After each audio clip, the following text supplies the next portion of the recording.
Okay, the time is 6:18 p.m. Welcome to the June 17th regular meeting of the Stoughton School Committee. This meeting is being recorded by SMAC for future broadcasting. Please rise if you're able for the Pledge of Allegiance. I pledge allegiance to the flag of the United States of America and to the republic for which it stands, one nation, under God, indivisible, with liberty and justice for all. Thank you. First item on the agenda is public comment.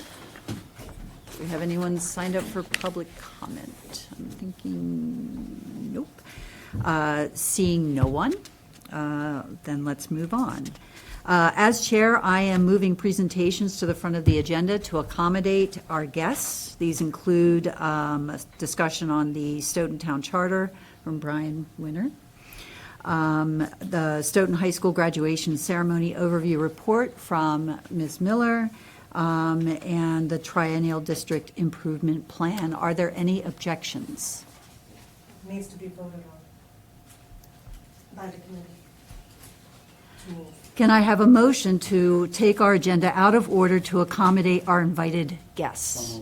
Second. That was moved by Armando and seconded by Jillian. Any discussion? Roll call vote. Aye. Aye. Aye. Motion carries 5-0. Okay, so we would like to start with Brian, if you'd be willing to take the hot seat. In your packets, you will find a letter from Brian to myself, as well as the town manager and the superintendent, as well as a letter from our own attorney, Joe Emerson, who is unable to be here tonight.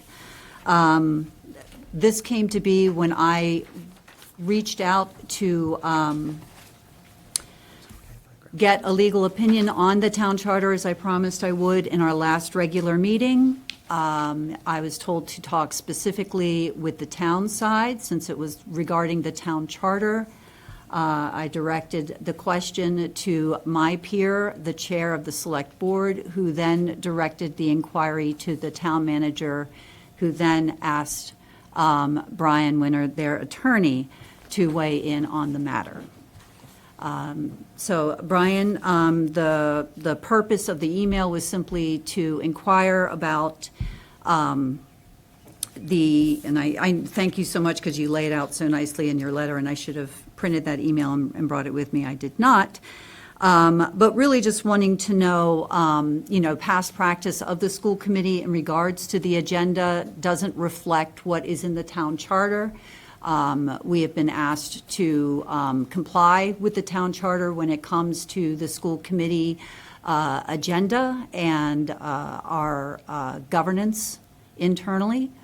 However, that is in direct contradiction to some of our school committee policies as well as some state laws. And so I wanted to get some clarity around which supersedes which and what we are held accountable to. So if you can summarize your paper, and then I thought this would be a great opportunity for the school committee members to ask you questions afterwards. Terrific. And thank you, everyone, and thank you, Madam Chair, for the invitation and for the introduction. I'm Brian Winter.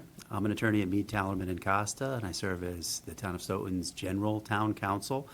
So I think this is the first time I've had the pleasure of coming over here to see all of you, as I don't represent the school committee or the school district specifically. So thank you for having me. So as your chair mentioned, a question came up that came to me through Steve Cavey, the chair of the select board. So I serve the select board first and foremost. And the question came to me, I think, predominantly because it raised a question about the town charter. And that's really something that I deal with on the municipal side on a regular basis. And so it seemed appropriate, at least to Chairman Cavey and others, that I chime in on this.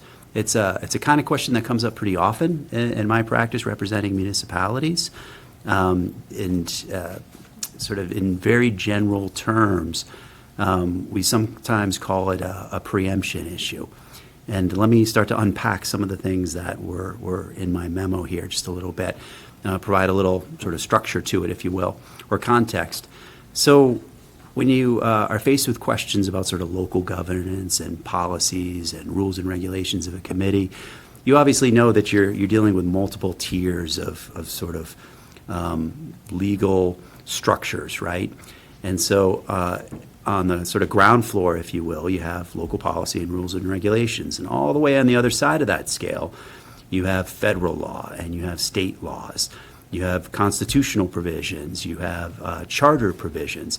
And so the town charter is actually on par and has the same status as state law. A lot of charters are adopted through different processes, but one of the processes is a special act. Another is through a charter committee that gets voted by the people of the town. And once that's all done, it has the same, sort of effect and power as state law. So that's way up at the top of the pyramid here. And so under that, you have bylaws, right? In cities, you have ordinances. Those get reviewed by the Attorney General. And then under that, you have rules and regulations of various boards and committees. So the Planning Board, the Zoning Board, the Conservation Commission, they all have rules and regulations. And then even under that, you have policies. And so as you get sort of more granular down that scale, you get to the rules and regulations and policy level. And so what's important to understand about that structure is the higher up on the sort of chain of command, if you will, the more forceful it is in terms of the effect it has on your practice. And the broader those mandates are. And so state statutes are sometimes specific, but they're often sort of general statements of sort of a directory nature. And the charter is kind of like that too. So the town charter doesn't have a lot of rules and regulations that govern this committee. It has some very broad strokes with respect to the composition and the means and manner of election, things like that, very broad general principles. And so how do you know how to operate, the school department in this committee? Well, that's when you get down to the more specific granular things. And those are the rules and regulations, and those are your policies. And so they can't supersede any higher law, like a state statute, a federal law, federal policy, or a charter, but they allow you to fill in the blanks and to round out all those things that are maybe silent at the higher levels of those tiers. And so that makes a really big difference because there's a reason for that, right? There's a method behind that methodology there, and that's because no one knows how to operate a school committee better than the school committee, right? And so the idea is that within that, the day-to-day operations, things like scheduling meetings, things like your agenda, which I'm going to get to in a second, those are the kinds of things that really shouldn't be mandated from a state or federal level, right? These are things that you all know better than anybody else and what makes sense under the circumstances. And that could change from meeting to meeting, month to month, year to year. And so the idea and the logic behind that is to have some flexibility and to have the ability to not only craft rules and regulations and policies that make sense for what you're dealing with and what you're working on here, but also to give you the flexibility to change those and to move with the circumstances as needs be. So the specific questions I was asked to look at were about scheduling meetings and about the order of the agendas, right? And so those are two things that are inherently highly discretionary functions, right? No two agendas are ever going to be the same, and your situations that you face from meeting to meeting, day to day, are going to be different. The availability of people attending your meetings could be different. The public interest in some of those agenda items would be different from meeting to meeting, from item to item. So it makes sense that you'd have a lot of flexibility in that regard, and that's why those kinds of things are traditionally left to the committee to decide and the chair to decide of any committee. And so it's no different with any other board. You can ask the chair of the Conservation Commission, the Zoning Board, the Planning Board, the Select Board.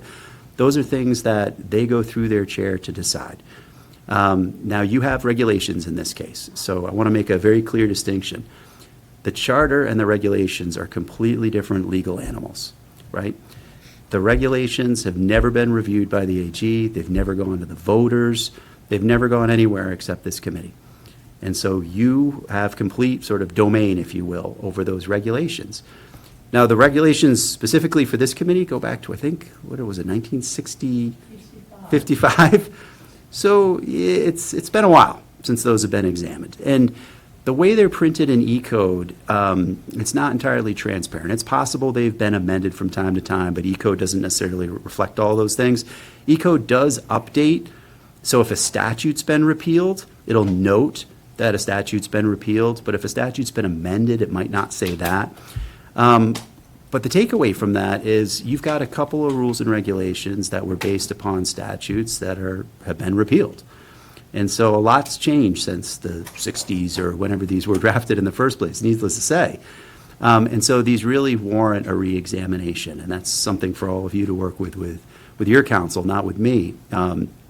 But things like the order of the agenda, that's something that I would typically not recommend be put in rules and regulations, that be something that's decided through the chair and secondarily through the committee on occasions, because those are the kinds of things that really require the most flexibility.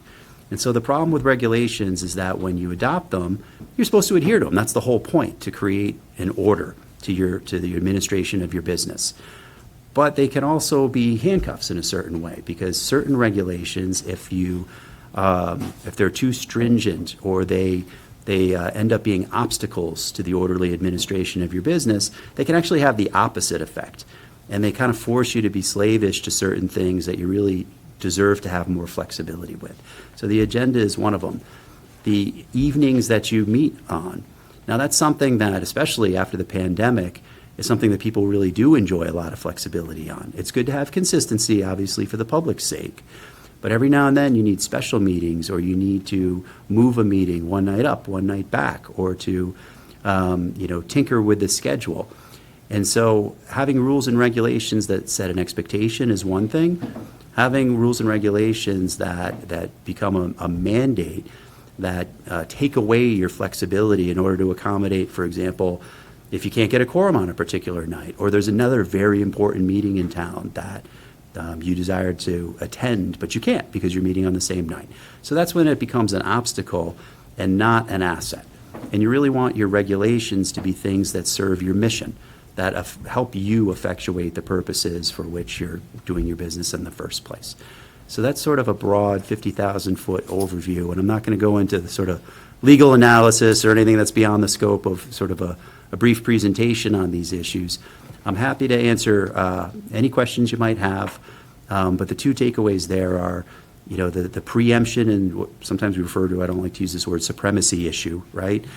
If you have a local regulation and it's inconsistent with a state law or a federal law, then that regulation has a problem, right? And if you were speaking with your counsel, I'm just going to give you an abstract example, and your regulation says you have to do X, but state law says you have to do Y, you're really going to have a conversation about what do you do in that situation, because the state law is going to supersede and control. And you are not going to be in a good position to defend yourself in front of a judge or in front of a big plaintiffs group by saying, well, our regulation said so, so we disregarded state law.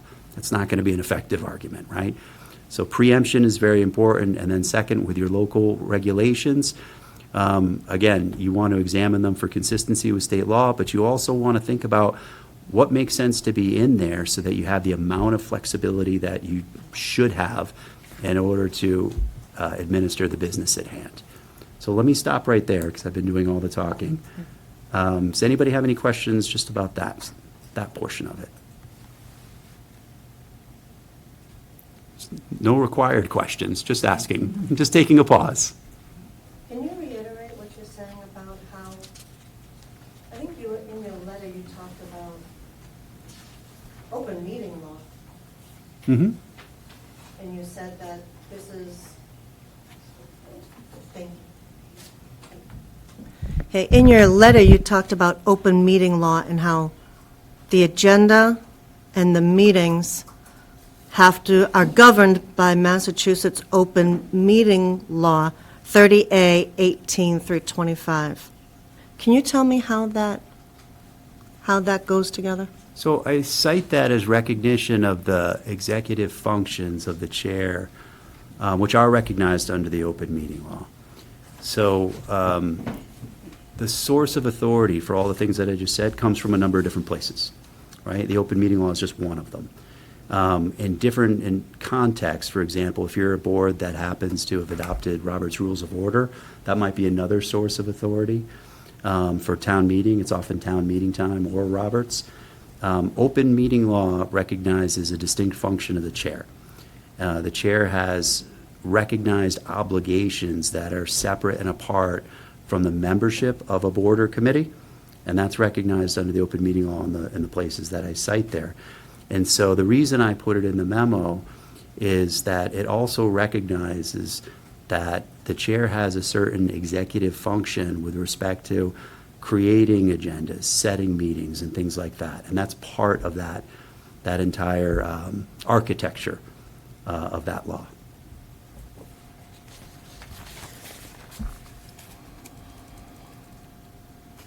By the way, can you just tell me, I don't want to call you Brian, which is how you were introduced. Can you please tell me how to address you? Appropriately, I just want to be respectful. If that's your Mr. Winter, pleasure. okay, I wasn't sure if I But should for call the you record, lawyer, Brian's Esquire. absolutely fine. All right, I just want to be respectful as to how I appreciate that. address you. Any Is other- there a specific spot in the Mass General Law that outlines exactly, or does it just say, what does it say about the chair, specifically the school board chair? Because we had a meeting with the MASC, and their stance is the chair is the servant of the board, not the master. So if you could tell me where in Mass General Law does it say that the chair actually has more, there are certain roles of the chair, but the governing body is the 5. So that's where the governing authority comes from. I can address that. And so, yeah, so I would appreciate if there's, where that diverges, and now it's just the chair. The chair has the ability to talk with has the obligation to talk with the superintendent, and he says, or she says, I want to put these things on the agenda, and they're going to put it on there. There's a specific formula that has been in procedure for years, probably decades. It's been the same one over and over. It's the same one, basically, that's it's in the code, which I'm going to have to ask you about, question on that, too. Is the code the same as the charter, or is that two separate entities? Can I Is address code that? short for codified? Can I address that just Yes, sort of please, now, address that, and then go 'cause back to your other questions, Yes, if that's because okay? really, the whole gist of all of this is that it's the board, you okay? All right. So it's the board of 5. Yeah. And we're supposed to be, so it has been that there has been one who has been making decisions outside of the 5 of us. And it should be 5 people governing together, not this, like in this instance, it almost looks like there's, the big it looks like we have a king and a queen over here, and then we have the fiefdom over here. So I'd like to, if we were really going to do it, I mean, you can laugh, but if we were really doing It it. was just about the king and queen Yeah. analogy, not Well, I mean, not it's the just substance. it's a visual, really, more than anything else. But if we were really doing it right, it would be the 5 of us, and then it would be the superintendent, and then there would be everyone else, because as a 5, we're supposed to be doing things together. And that for me is the real issue. Can I just ask you, how did you come about getting here? Like, I've been here a year, you said this is the first time you've been here. So you got an email from the Select Board Chair, Steve Cavey? Before we move on to it, can I just? Yeah, so- absolutely. So you've asked a number of questions? Yep. And you're moving on to another one now? Yep. Do you want me to address However you the want to first take it. ones? However you want to And take then we it. can go back and maybe take some Whichever more. one works into I'm it just for going to you. lose track of all the questions if I don't start into them now. So let me just say a word about the code. Yeah. So eCode is a service that hosts a website that allows cities and towns to post their regulations online. Towns have bylaws, right? And they also have regulations that are specific to boards, and we have a charter. On eCode, it's a little bit misleading because it all gets, quote, codified on E-code, and they change the numbering system and post it. What does as it mean sort to of- be codified? That's the same as the code is Well, codified. it just means they put it up on the website in their format. Now, if you got a book from the town clerk's office and you asked for a copy of the town bylaws, you would get a book of bylaws. And if you asked for the town regulations, you would get a separate book called regulations. And if you asked for the charter, you'd get another book called the town charter. But when it all gets uploaded onto E-code, it kind of gets thrown into a little bit of a pot. And so I've seen the formatting 1,000 times on their website. And it's a bit misleading because when you scroll down the left-hand column where it has all the tabs, it makes it look like it's all one big rolling thing, when it's not. The very first tab is town charter. The next tab are the bylaws, which they call the code of Stoughton. They're bylaws. There's The no such laws. thing as a code Bylaws. under state Okay. law, right? And then if you scroll all the way to the bottom where this committee's rules and regulations are, there's another section under there, and it says rules and regulations. And the select boards are under there, and there's some other ones. And so from top to bottom, it's ordered correctly, right? The highest, document is the charter, and it goes all the way down to the rules and regulations. But the reason I say it's a little bit misleading is because it makes it look like it's all one thing, and it's not. They're completely distinct legal authorities, and they don't relate to each other that way, the way they're presented on that website. So that answers that question. Getting back to your first So you're question saying that, about. I'm sorry, when it goes down to, it didn't quite answer.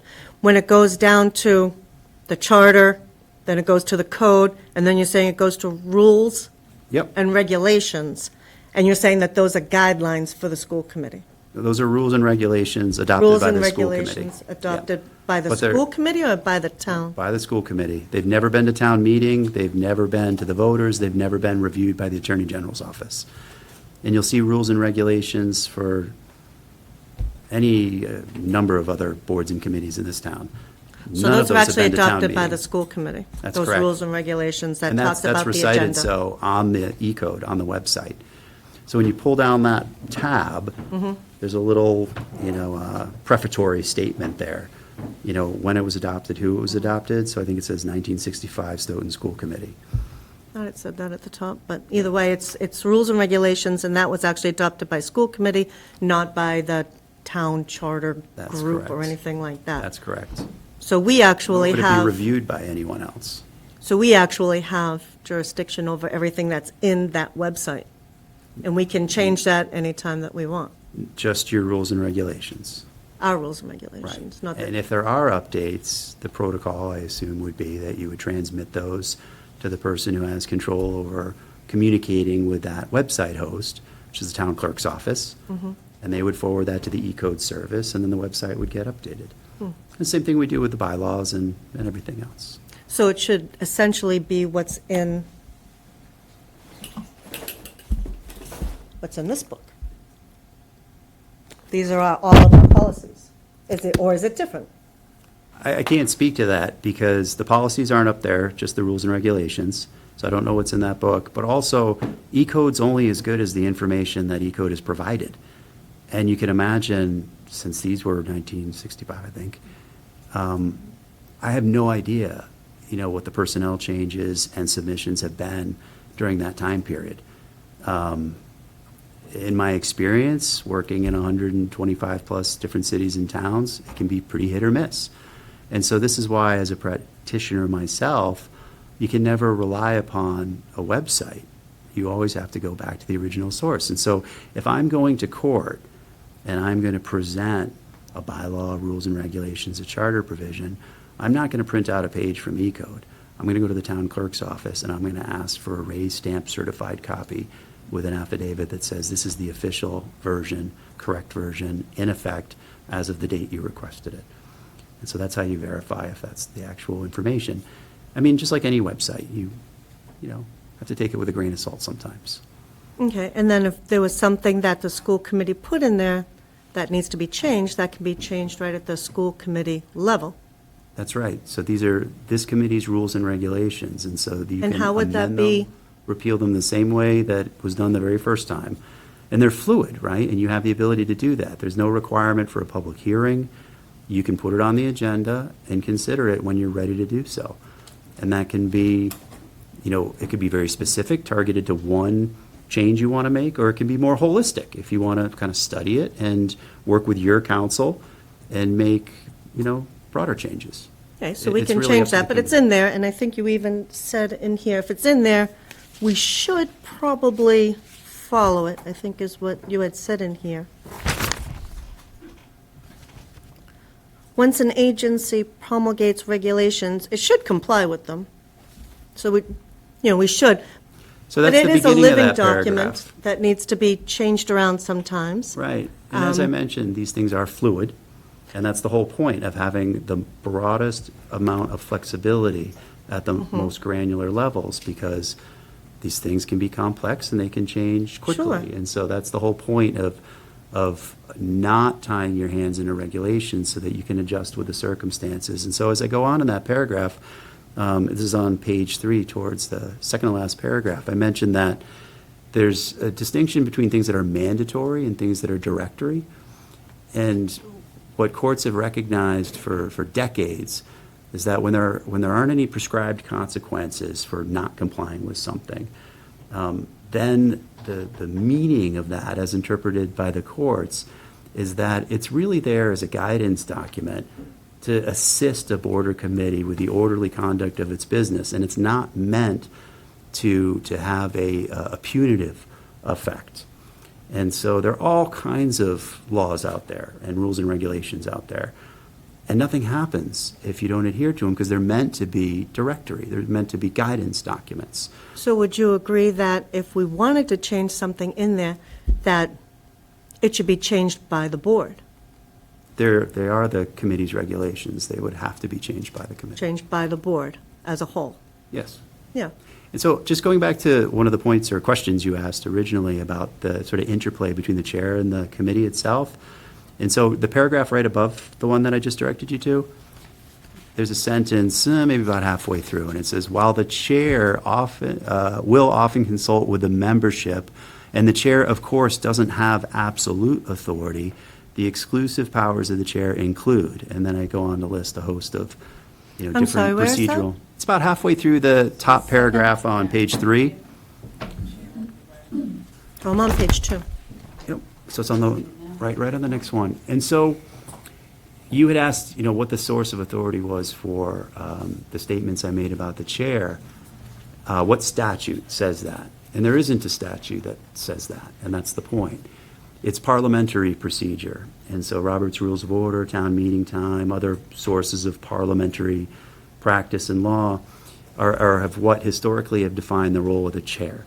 And so the chair is elected chair in order to perform this function on behalf of the board. And we're talking about procedural things, scheduling a meeting, coordinating with people's schedules, determining the order of business that makes sense. Those are procedural things, and that's why you have a chair. The substantive things are, of course, matters that come before this committee for a decision by the membership of the committee. And nothing's absolute here, right? And so chairs will often consult with the members, how's Tuesday? Oh, it's not good, we're on vacation that week. Well, how about the following Tuesday? So nothing happens in a vacuum typically. And so the chair would often, and I'm speaking sort of, generalities here in the abstract, chair would consult with the membership and would determine, when is a good night and time for a meeting. For example, I'm at 7 o'clock meetings about every night. So I often work with the chairs to see if I have to do 2 meetings in one night, maybe they could do theirs at 5:30 or 6, so that I could maybe run across town and go to another meeting at 7:30. And so that kind of flexibility is the point here. And that's why we don't have, in my opinion, a statute that prescribes those things, because the legislature would have no idea how to prescribe those things. And so it's set forth in other areas, treatises, guides like Robert's Rules of Order and other things like that. And what they stand for is not, here's what you have to do. It's, here's what you have the power to do. And therefore, you go out and you exercise your discretion to do what the committee needs done. And so that's how these things pragmatically take shape through a leadership of a chair. And, at the end of the day, chairs are elected by the membership, and and that's the decision that this committee makes as a whole. And so the committee's always involved in the rulemaking and in determining the officers of the committee and so on and so forth. And so there's a nuanced relationship between the two, no doubt, but the role of the chair does not diminish or sort of dismiss the role of the entire committee on any way, shape, or form. No, and it shouldn't. It should be a group of 5 that makes decisions as a whole. It's what I've been trying to kind of hit home here. It doesn't seem to quite hit the mark, I don't think, hence you're here. So you are the lawyer for the municipal side, you're not the lawyer.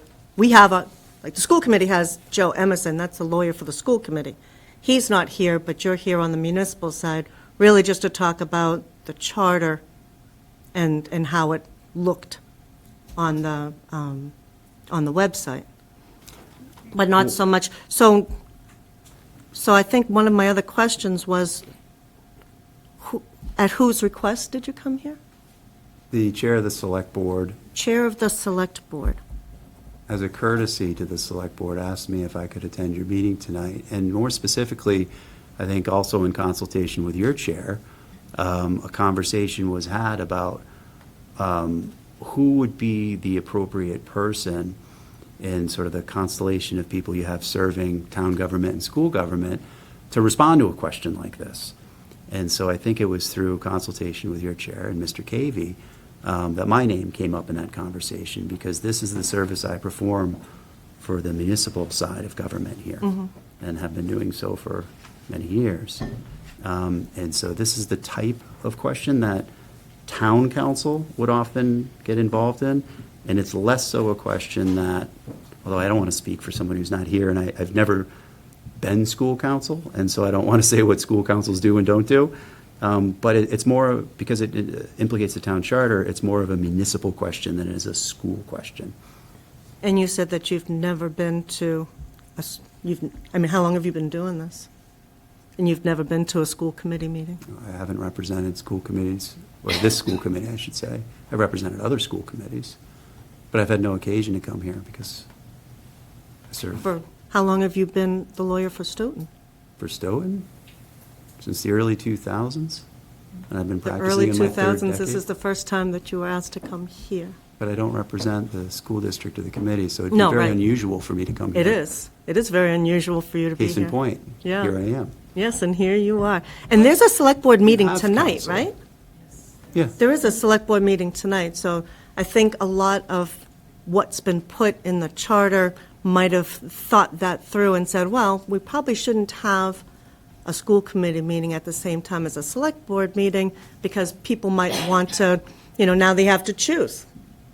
Now you have to choose which one you want to go to. And if the general public wanted to come to a school committee meeting, but now they can't because they have to go to a select board meeting, it was kind of some general guidelines, I'm sure, that went in that said, okay, why don't we have the school committee meetings on these days? Why don't we have the select board meetings on these days?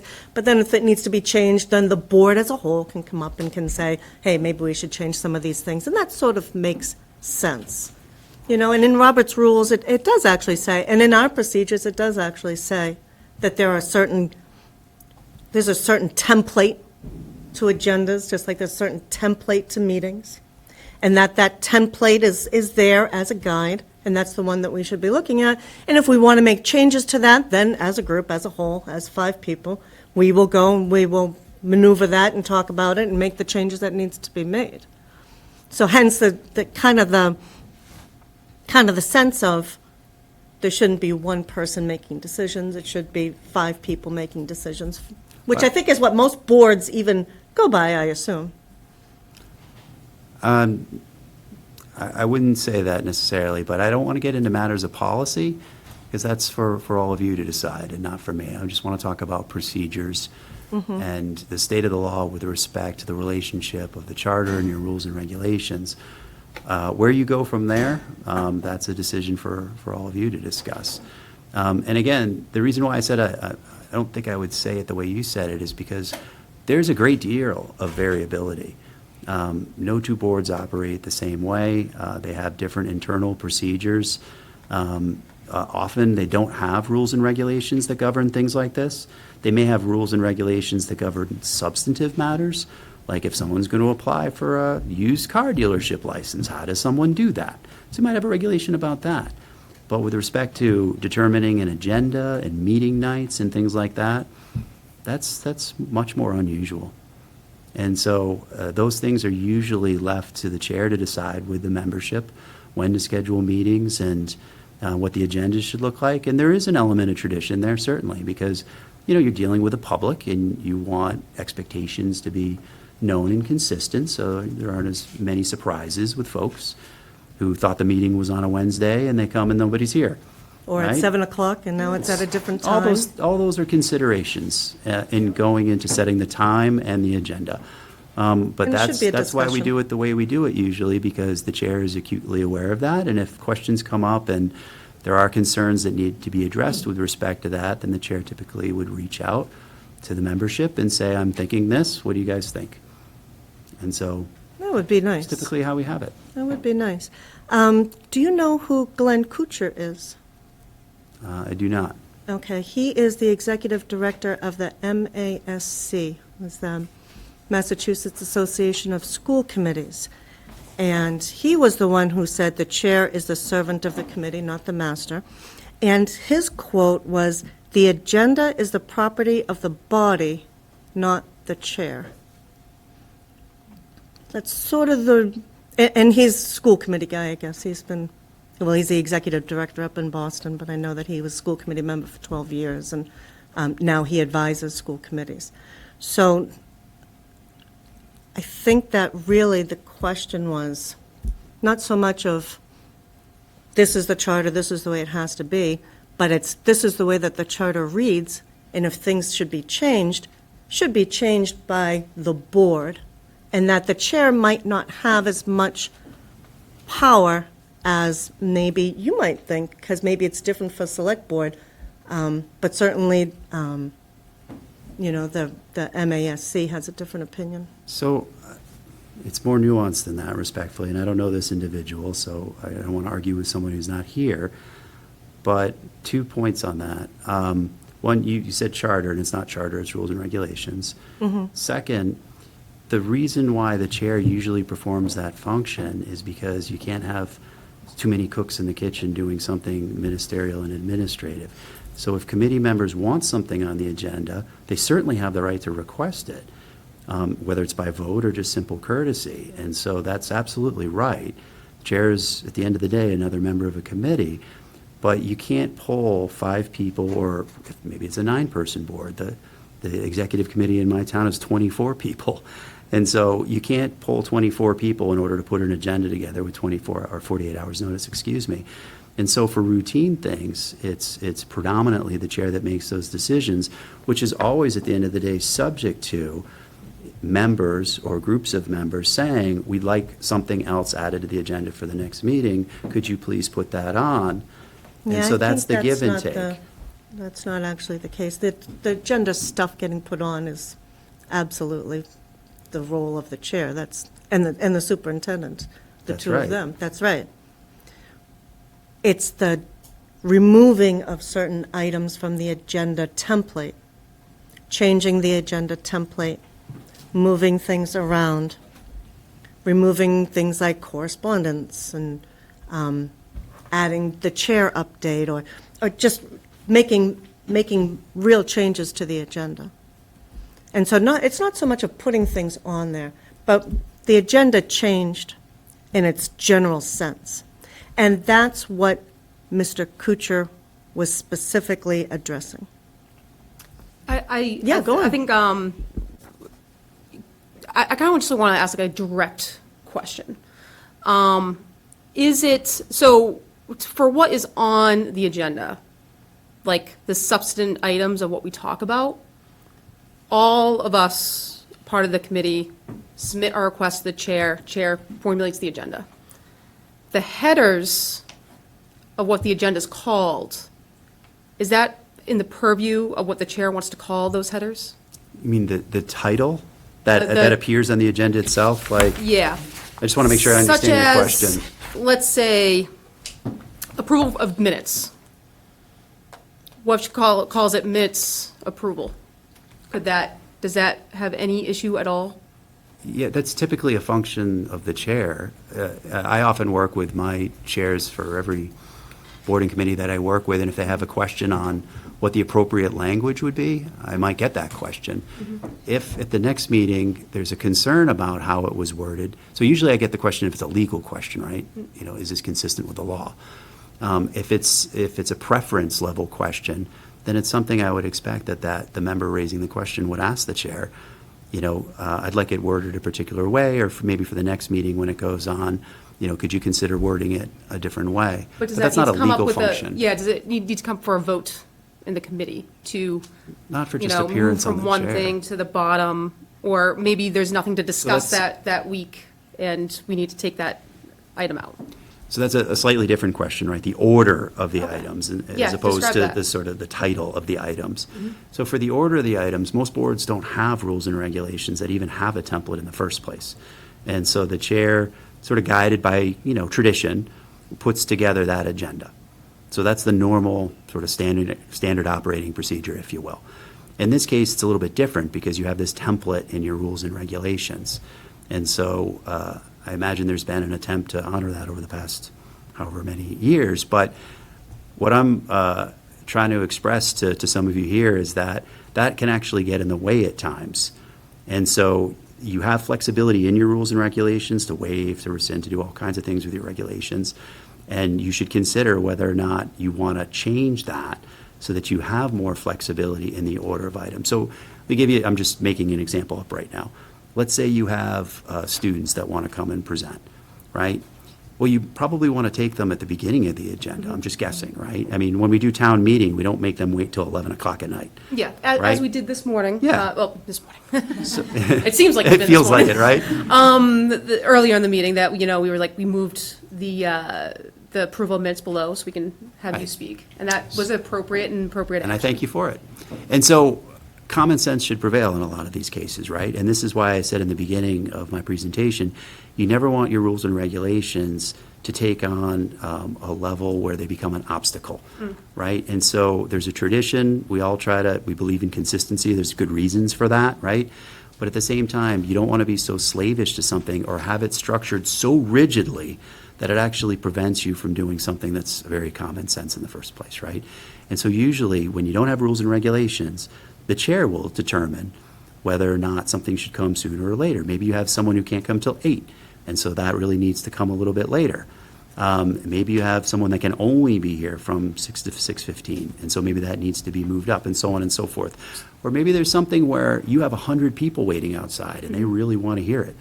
Well, you might not want to make those people wait for 2 hours, you So know, and so you may if- want to restructure that. If one of if I say I don't like how something's structured, I can put in a request into the chair, next agenda meeting, can we put a vote to make an adjustment, and it can just go through the vote process? Absolutely.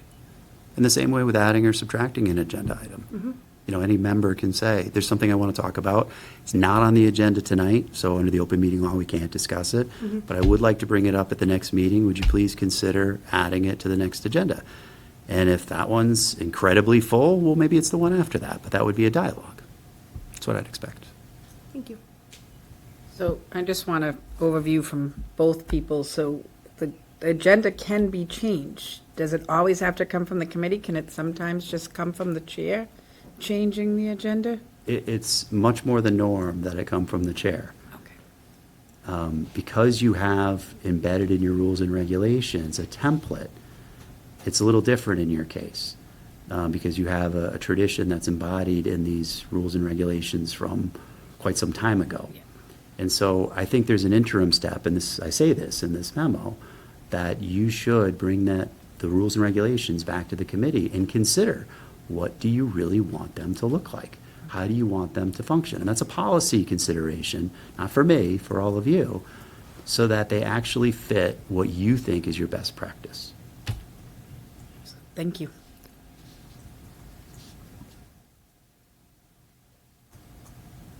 Other questions? Okay? Thank you so much for taking us. Thank you for having me. Really appreciate it. Can I keep this? I thought you said so, but I just wanted to double check before I Getting ready. Feel free. I can print another one. And I just did want to note that Joe Emerson wanted to be here tonight. He was unable, he had a conflict at this time, and that was why he prepared a memo. He did review Mr. Winter's memo and brief and the legal argument behind it, and conceded that he agreed with his take on the situation. So, and said that we can contact him if we have any further questions. If the membership wants him to come in to discuss this, I can ask him to come in at a future meeting. I would suggest that we have the MASC come back in because they are contradicting this. I think what we should do is, we should put it up for a vote between the five of us. 'Cause as Mr. Winter suggested, that is to our purview. Yeah, it should absolutely, it's what I've been saying all along. If we're going to make changes to the general outline of the working agenda, then it should come to a vote. I said it right from the start. Have you put that request in? I have stated it numerous times here, that if we're going to make changes to the template of the agenda, that we should have a vote on it. It's even come up on the agenda. The agenda has been on the agenda. And I said that the agenda should be voted on as to how, if we're going to make changes, but the changes are already on here, and my, whatever I said, it didn't matter. It's still exactly the change that happened after reorganization. And it's never looked like this. And we never voted on it, we never agreed on it. It was done by whoever, 1, 2, 3 people, I don't know. Okay, I But mean, it since should be- it's been clarified, that's up to our purview as the committee, then I would request that the chair would put that on for a voting item for our next meeting, and we can vote and approve on it. All right.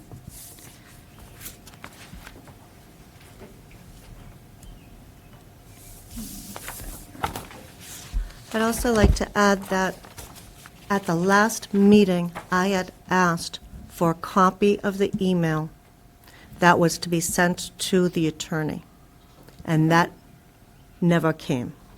So All I'd of like this to- stuff came, but the copy of the email that was sent to the Mr. Emerson and to Mr. Winter was never received. Yes, that is correct. I was directed not to send it because it would become an open meeting law violation.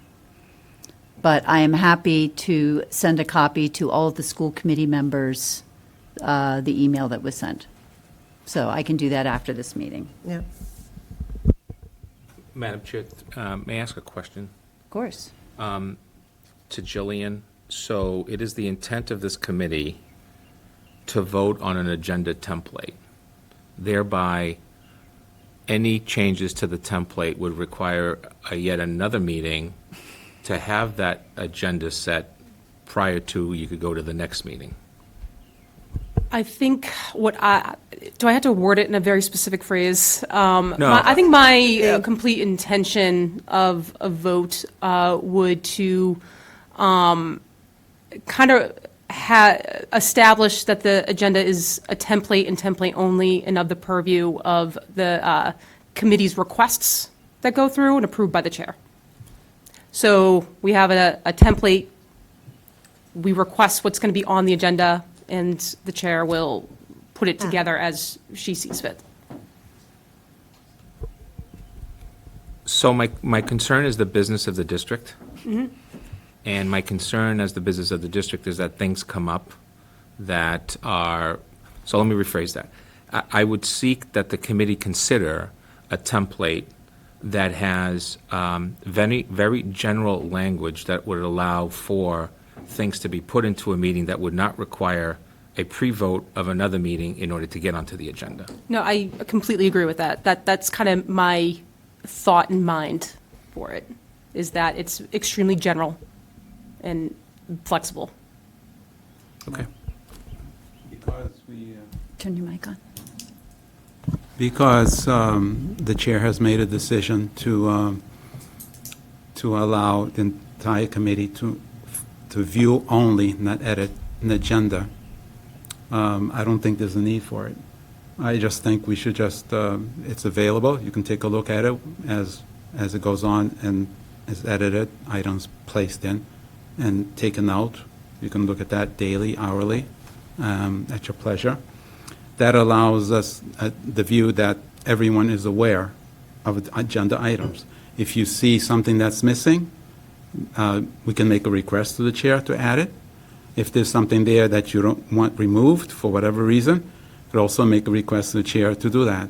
I think the way the chair has said it already allows the entire committee the ability to look at it. And the only reason why you have only view is so we don't run afoul of the open meeting law. As the chair has directed, requests to be done as does, it fulfills everyone in this room's needs. And if it doesn't, please speak up and make a suggestion of how to go best about doing that. Thank you, Armando. I think that really clarified for me. So I don't think we need to vote on it if it's already, it's an active living document type thing. We're always discussing it. Karen, does that work for you? No, actually, I thought that your idea was perfect, because we have a template. The template is there in Robert's rules, and also in the, I think you called it the code.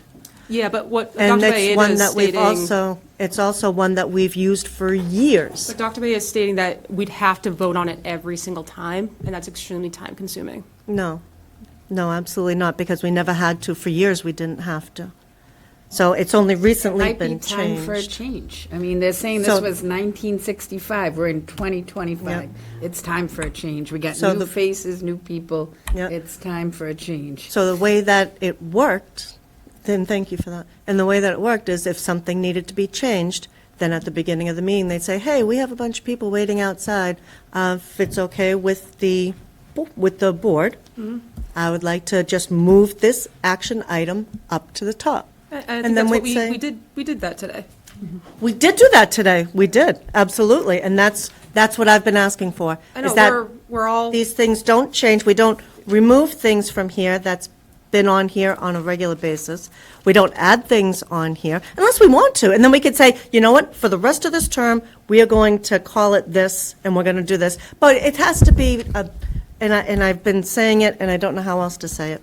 It has to be a decision of the board. A point of, That's a point not what of, he just said. I'm sorry, But that is what Brian Glenn Kuchar said. The chair can make that decision. It said it right there on page 3. just a point of record, That's I not what would the like to MASC mention that the agendas of the school committee, at least for the 2 years that I have been on, with prior chairs, did not follow the order outlined Correct. in the rules and regulations, nor in Robert's Rules of Order. And that had been the case for some time in terms of agenda items. and just as also points, I was going through a lot of old meeting notes and meeting agendas today because I was trying to find something very specific that Dr. Bayeda was able to help me find. That agenda has changed several times of different formats, different orders.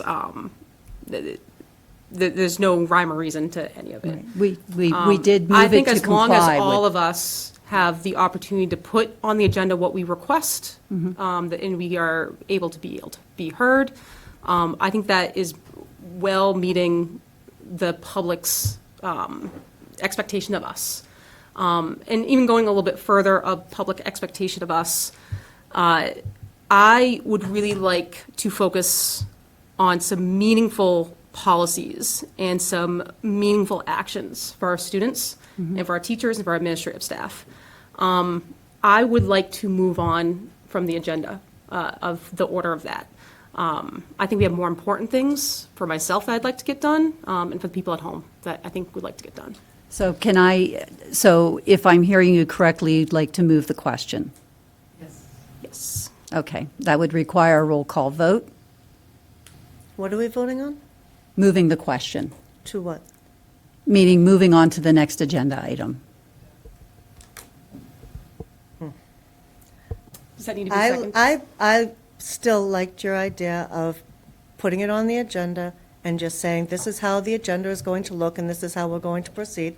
And if we want to change something, we can change it right at the beginning So of the meeting like we point of always do. procedure, excuse me, Karen, but there is a motion on the table. Actually, you had made a motion on the table to do that. Yes, I would like to move on to the next item. Is there a second? Second. Roll call vote? Aye. Aye. Aye. Abstain. Aye. All right, moving on. Brian, thank you. Thank you. Ms. Miller? 4-1-0, I abstained. I see. That was made by Jillian and seconded by Armando. And that was 4-0-1, and the motion carried.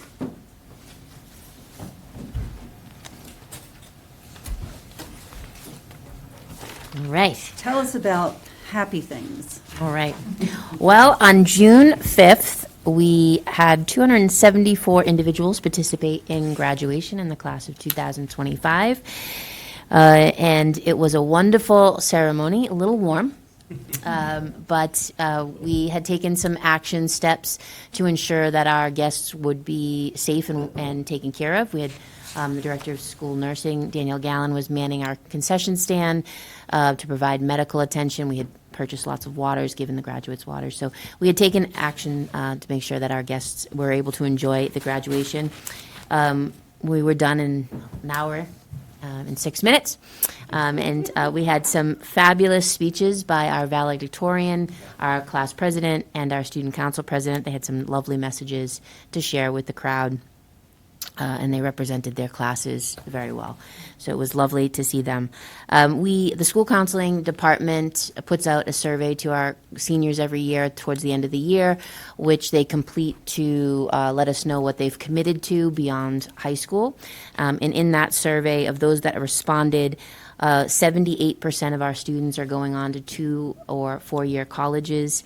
1.9 are going directly into an apprenticeship. 5.2% are going into a trade or vocation. 1.5% are heading into the military. Of those students that are going into the military, 3 are going into the Marines and 1 into the National Guard. 6% of our students are going into the workforce. 5.6% are taking a gap year, and 1.8% still hadn't quite made up their mind when they took the survey. So our kids are really doing some amazing things, and we are very fortunate and looking forward to hearing about their future steps. I did want to highlight, too, one of the highlights of class night, which happens on the Tuesday before graduation. We award something called the Golden Night Awards. Usually it's about 5 students. Sometimes we just can't make a decision. It'll be 6 students that get selected for Golden Nights. But the teachers and faculty and staff nominate students that they believe meet the qualifications of a Golden Knight. A faculty council meets and discusses those nominations, and then they take a vote. And the qualities of a Golden Knight are that you would want any student to strive for. They are hardworking, they are motivated, they are driven, they are maybe not necessarily the very best student academically, but they are working really, really hard. They may have encountered some obstacles along their way and worked through those obstacles. They may have had a huge transition from their freshman year to their sophomore year. Or they, maybe a quiet leader who's sort of like the unsung hero, who might not be recognized in other ways. So those are typically who get represented there. We awarded the Golden Knight this year to 5 very deserving seniors, and I just want to mention them tonight because they haven't gotten nearly enough attention and recognition. Valdina Alves, Sama Fahan, Ethan Jimenez, Jacob Marks, and Magdalene Paul. They were they definitely deserved the award. I think they were all very surprised and honored to receive the award. And I want to also thank the Stoughton Cooperative Bank, who underwrites the expense of the awards. They actually provide the money to be able to give the plaque and Golden Knight thing. So thank you to Mr. Fortuna of the Stoughton Cooperative Bank. I also included there a list of colleges and universities. They are not all of them. We have students who are attending additional as well, but I started to run out of space on the page. So I tried to give you a good sample of the places that our kiddos are heading off to after high school. So it was very wonderful. It was a wonderful time. It's always a very busy time of year, but lots of celebration and lots of good news. Any questions for Ms. Miller? Yes, Armando? Yeah, the graduation was outstanding, and I love your speech also. Oh, I thank know the you. students made great speeches, but I've seen 3 of yours, and they're outstanding each time. Thank you. And the graduation makes it for me every time. By this, just before graduation, oh, school committee again, not again. And you go to graduation, and it's like, wow, this is why I'm here. Exactly. This is the entire thing, and picks me up and want to stay on the school committee forever. Excellent. Yeah, it is why we're all here, right? I mean, all of our teachers, staff, everyone, we're all pushing to support our kids and get them to that finish line. Very good. Ms. Miller, I did have one question. When was that survey administered? I'm just wondering how fresh the future plan information is of our graduates. Yes, they usually they put out the survey like May 1st, which I think is decision day, and then they let it stay open for quite some time. Okay, so pretty fresh. Yeah. We also use that information to help us at scholarship night, to be able to share information with the crowd. Perfect. Thank you. Any other questions? Thank you so much, Ms. Miller. Oh, my pleasure. And Mr. Ford, I believe you are presenting on the triennial plan? Sure am. Excellent. So, and I actually have some help as well. So just to give you, thank you first of all for letting me present the plan. The plan itself has been in development for about a year and a half. The superintendent clearly defined the process. The superintendent clearly defined the process that led to the plan and his goals, but I'll give you a quick recap. About a year and a half ago, we started conducting a district needs assessment and program evaluation using the district standards and indicators, which is a tool that's provided by the Department of Elementary and Secondary Education. When you conduct that, there's actually 6 areas you break down into, and you go through a document review and a process and program review here in the district to evaluate what we're doing, how well we're doing it, and potentially, what do we need to do moving forward. You received a copy of that when it was done. So we had rough drafts leading into last summer. At that point, we broke down, reviewed our results. We broke up into other teams. Those teams then developed SMART goals and action steps, which were presented to the superintendent. The superintendent reviewed them and then kicked them back to the 4 teams for further development. We presented another set to the superintendent, which were once again reviewed and sent back to committee to make further adjustments. Once we went through that full process, we ended up with the triennial plan itself, the draft plan, which we now bring to the committee. And you now have the right, you should be voting tonight, hopefully, to accept it, because it does, in fact, kick off July 1 of this coming school year. So we have 4 elements, and they're authored by 4 different members of our administrative team. The first of which is element 1, strengthening instruction cultures through coaching. That was led by Ms. Sprague, who's Director of Curriculum here in the district. She's not available to be here tonight, but I would like to just take 1 minute and present her specific piece. Then we'll have the other members of our administrative team that were responsible for goal development and action step development to come forward and talk about what they're bringing forward in the plan. So the first element of the triennial plan is strengthening instructional culture through coaching. And I'll just read the goal real quick. By July 2028, Stoughton Public Schools will strengthen its instructional culture by fully integrating a district-wide instructional coaching model across all elementary schools. The district will implement professional development that is aligned with evidence-based practices outlined in the new classroom instruction that works by Brian Goodwin and Christian Raulou. In addition, the district will establish and continuously refine a consistent learning walk process that was informed by a shared vision of high-quality Tier 1 instruction. And data gathered from coaching cycles, progress will be measured through the use of coaching logs, learning walk data, and annual benchmark surveys that capture the instructional culture across the district. So basically what you're seeing is a 3-year plan, which in the first year builds a foundation. The second year, it sustains and refines the plan. In the third year, it begins to expand the plan and then embed it in other cultural and systemic things we do in the district. The key strategies that are present in this plan is establishing a clear vision, a Tier 1 instructional vision, using an anchor text, which is actually this book, which I just gave to Ms. Miller. If you'd like a copy, please let me know. with explicit alignment to the vision of graduate. And really what we're looking to do is let everybody know what good instruction looks like. And with this text, while any educator that reads this says, yes, will say, yeah, I know that. I've heard that before. That's what I do. What it does is it just makes sure that the focus is in one specific area and the language that we're using and what we're talking about is aligned. Because this plan is focused at the elementary level, and when you have 5 schools with 5 different principals that may have all their own interpretations of what this particular piece looks like, we end up blocking up the language and expectations so they can effectively have the same conversation across 5 schools, as opposed to maybe going through a direct filter of the principal or the instructional leader that might be taking this on. So we're also implementing a district-wide coaching framework. Now the coaching framework, if you remember back, we actually started 2 years ago with a pilot at the Wilkins. And then when we developed our Student Opportunities Act plan, we were required to work within specific focus areas, and we were required to adopt an evidence-based program.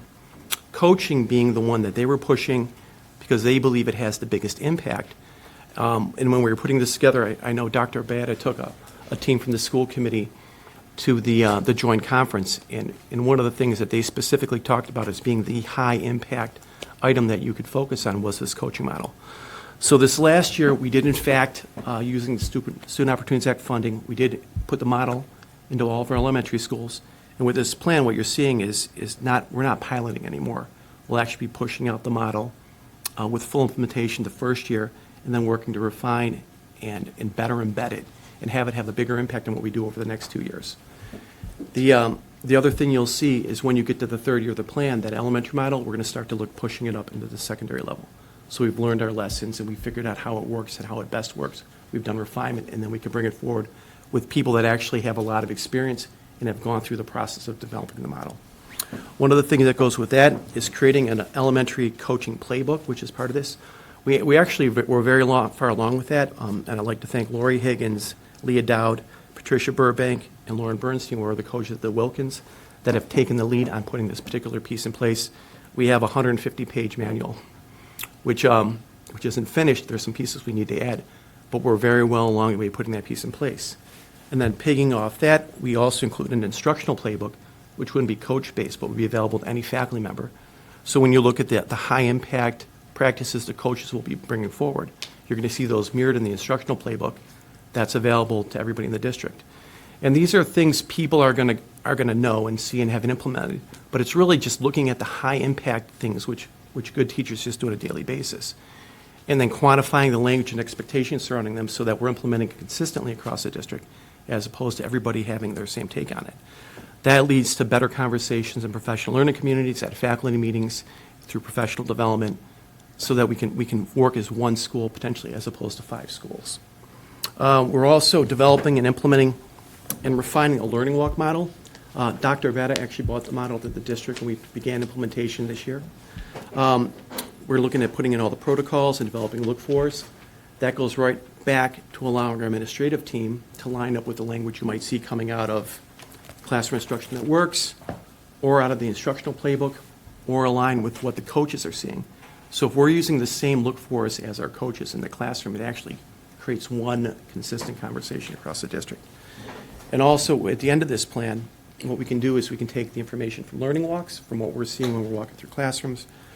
We can look at the annual benchmark assessments that we're putting in place. We can look at the coaching logs the coaches are doing. We can actually meaningfully go back, gauge where we're at, and then figure out what we do to move the program forward. So I know it's a huge piece to look at. I think there's like 4 pages of action steps for this particular plan. But it is all designed to take us to one single place, and when we're done fully implementing at the elementary level, then push and bring it up through the entire school district. So I don't know if anybody has any questions with that specific plan. I can also say that I can go through the whole thing with you after the meeting if you want to take an in-depth look at any part of this plan. I started to read this, and I said, oh, no, not another boring document. And I was excited. I think this is a bold move for Stoughton schools, and every parent and student and the teachers should appreciate this move. I think it's great. I've been looking for something like this for the last 2 years. I've been in the school committee, and here it is. Very good. Thank you. And the other aspect of it, I'd like to suggest that if we're able to donate the book for the library, because I certainly would like to check out a copy, and I'm sure there'll be other parents that will be interested in looking at that book. Sure. We actually, we already have enough books for the entire faculty. We have a couple extras. That's why I said if you like one, let me know. I think we have 7 extras, so we can cover the committee for now. But They're an audiobook format. I could, you know what? I could probably talk to Ms. Sprague, and if it doesn't exist, I'm sure she would read it, and I could send you a copy of that. So. Why this book? I mean, maybe because I've So- been a teacher for 28 years and have been given many books through the course, and it seems like every couple of years, oops, sorry, it's the new book, it's the new thing. So- Why this one so much better than, So I took this book home to read, and my wife actually picked it up and read it and gave me the synopsis up front. She said, yeah, I looked at it. It's all common sense. It's all things that we did. But I like how the language they use to describe it, and I like how it builds and interconnects. So for us, I mean, there could be this book. I actually think this is a great book to use. There could be a number of other books. But what we want to do is when we ask the principals in their individual buildings to build out a PD plan, which we're already receiving for this coming year, we want to make sure the fact that they're all lined up in terms of the language they're using, the sequence they're going through, and they all have a common point of reference. So while this book could have been one of many books, we chose this particular book because it best embodies what we want to do and in the sequence we want to go after it. So yeah, a teacher's going to read this, and they're going to say, yeah, it's things I've all seen before. But the language might not be the same. The sequence might not be the same. The interconnections might not be the same. So for us, this is a tool to go back to all the things that we already know and just line it all up as a district and how we look at it. I just wanted to add, Madam Chair, through you to the committee. Since I'm wicked old, remember the title says The New. The original book that came out when I was still teaching was literally without the word "the new." It was literally classroom instruction that works. So it's not a heavy lift read, but what it does, I think, is really, really important. And I recently picked it up, knowing that it was being used. And I actually, Jen, I asked the same question you did to the team. I said, "Why are we using this book? Right? And to me, it's not the idea of just checking the box. It's the idea that every single one of us, starting with our leadership, is using the same lingo, the same language. So when we're walking into a classroom and we're doing the learning walk, we've predefined what we're looking for. And now we're having the debate about, did we see it and how good was it, and would we want to duplicate it? And I say this to the team, the reason why I've pushed learning walks in the district, and the district didn't do learning walks, was because it's about the management team, the leadership team, getting on the same page about instruction. So it doesn't matter if you're the assistant superintendent walking into that classroom or the principal of the building walking into that classroom, you're looking for the same 3, 4, 5 things about the instruction that's taking place. So that when you have 5 buildings, K to 5, there's more alignment because they all feed the middle school and then they all feed the high school. And so it becomes harder when you have 5 elementary schools than when you have 2. And I've come from a 3 district, and the kids would go pre-K3, K3 into a 4-5. And right there in 4-5, we would see the difference. And what we're trying to see is make that alignment, especially in K to 5. So I'm actually looking forward to it. And I also think it's going to lead to some real dynamic discussions around everything to do with curriculum and what we're using and not using and what we need to fill in the holes with and so on and so forth, including in the areas most importantly of literacy with attachment to writing, which continues to be an area where statewide everybody's hurting. And if I could add something else in, just piggybacking on that, all about consistency of conversation expectation. You also see that embedded with the learning walk component because we are putting in look-fors, and you'll see that the look-for components of direct instruction will be developed as part of this particular piece. The look-fors for English language education will be part of Dr. Quilley's piece. I mean, you're seeing all these themes, so we're just lining up all the language expectations so we can have a consistent conversation. And we all know what we're looking at. It's the same thing. In the crossover, for instance, we have the crossover for look-fors between the plan related to ELE and direct instruction, like Tier 1 instruction. We're also, when we're building out this particular piece, we're going to be looking at the vision of a graduate. And when we can embed the vision of a graduate in curriculum, we will. We can embed it in the look-fors that we'll be doing through the little learning walks. We'll be doing that as well. there are threads that weave between all these different plans. So it's not just consistency within a plan, it's consistency between all the plans. Can I just ask, what's been, so this was starting the Wilkins, what's been the feedback so far from the teachers and the administrative team? It's interesting because, first of all, coaching is not what it should be called because it's implying the fact that one teacher is going to coach another teacher. That's not what it is. In fact, it generally, when people hear they're going to be coached, they're resistant to it. But what coaching really is one teacher going to another teacher and saying, what do you want to work with? What do you want to do? What do you want to go after? Where do you want to amend your instructional practice? I want to help. So the teacher can say, I want to work on student engagement. So then the coach will go back and say, all right, I'm going to research, different things we can do to try to increase student engagement. So they'll go back, they'll do research, and then bring, these are like 5 strategies we can use to the teacher. Let's figure out how we're going to implement them together.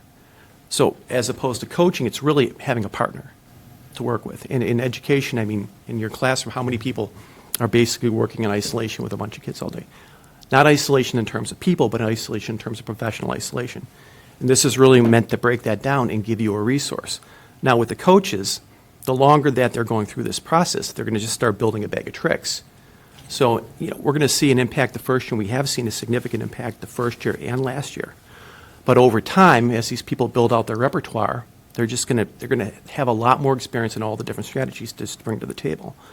And for us, this year it's varied by building, it's varied by expectation, it's varied by, we provided training for the first half of the year. We have the instructional playbook, or excuse me, the coaching handbook that we're going to roll out this coming year. But where people have embraced it, it's produced tremendous results. I think the stigma that's going along with coaching is being eroded. I've seen a lot of veteran staff members truly embrace it, which is great. Yeah, that's kind of where the lead by base of that question was of, you'll have some younger teachers who are probably more embracive of something new, but you have some great teachers, they're awesome and they've been with our, school for like 20 plus years. Might be, hey, I've been doing this for years, I know what I'm doing, I'm good. Yep. How's been that feedback from them? It's varied, but for the most part, it's been incredibly positive. That's good. And when people see it for what it is, the stigma goes away. Mm-hmm. And most people are only resistant up to the first cycle, and then they have that peer, or maybe even for sometimes people they work with for years, come into the classroom and just be a sounding board, going back and forth, this didn't work, what can we do? I think a lot of people have really embraced it. Thanks. At our pilot school in particular, I don't really, it just seems like a huge bonus. Everybody's embraced it. Thank you. I just wanted to say that the rollout for this has been very much one of collaboration, but at some point, the district is going to have to move from collaboration to mandate. And that just takes time so that people can see the success. I've had direct communication with teachers in our district who couldn't believe how much of an opportunity it's been. And it's been veterans and newbies across the board. And we've been paying a lot of attention to this because we're spending the time, the money, the effort, and the idea is to see outcomes for student outcomes, and what we're seeing is better student outcomes, less students having to go to Tier 2 and Tier 3 intervention, for example. And the numbers are small still, but the goal is that it becomes a district-wide initiative that really encompasses all students can learn. The guiding principles, number 2, all students can learn. There's no debate, discussion. We know that kids are going to end up at different places because of their ability to learn, whatever that may be for the individual student. But all students can learn, and the coaching strategy allows for you to really take a look at the makeup of your class. And to Jonathan's point, when you see something like, let's target student engagement, it may be that coach then says to the teacher, well, when you're looking at student engagement, are you seeing certain students not engaged and why? And you can have that conversation before it becomes, to be quite honest, a discipline issue, a behavioral issue, a social emotional issue, an unmotivational issue. So, Kind of bouncing off of that, have we seen any statistical changes in the Wilkins School when it comes to, more engagement, reading, writing, math, science? Absolutely. Like comparatively to our other, one good thing about Stoughton is that we do have all these other elementary school, so we can kind of compare and contrast to. Have we seen any improvements? Absolutely. I mean, if you look at the performance of the Wilkins, if you look at the DART comparison, the DART being where we compare that school to equivalent schools across the Commonwealth, their performance doubles, like the proficiency rate, the growth rates at equivalent schools. This is schools across Massachusetts have the same demographic breakdown, same number of Ls, same level of poverty, everything else. If you look at the Wilkins, crushes them. Really? It's remarkable. It's truly something to be proud of. And I'm not saying that that's just coaching. I mean, there's great leadership in the building. It's a great group of teachers. But the coaching piece is what it allows it to evolve beyond what it is into something even more effective, more proficient. I mean, I don't see challenges with buy-in moving forward. I mean, I think our biggest challenge is just consistency of implementation and having everybody functioning within the same parameters. And lastly, turnover is high in public education right now in terms of the churn, not only with the kids. And so you see different kids, about 10% of our kids are constantly in and out. Yeah. And so getting that consistency of what the kids needs, that's part one. Part two, we're also about to go through some real significant retirements in public education over the next 3 years. And so you need to have a plan for how that new person, regardless if they worked at another district or they're coming right out of college, can actually buy into that culture that this is what we do, and not just you're in an isolation, because that doesn't work. Creating that consistency across the elementary schools and then pushing that up into the secondary levels is really, truly exciting, to have consistent vernacular, consistent expectations, and consistent supports for staff. Norming and defining language in the same way, I feel, is going to have a really helpful impact on the students. But it's going to help the school committee with issues like redistricting. It'll help, address some of the concerns that people may have around redistricting. It's also going to help address some of the inconsistencies feeding up into the OMS, if there is a consistent approach coming in. So that will make OMS more effective at a very key transitional period.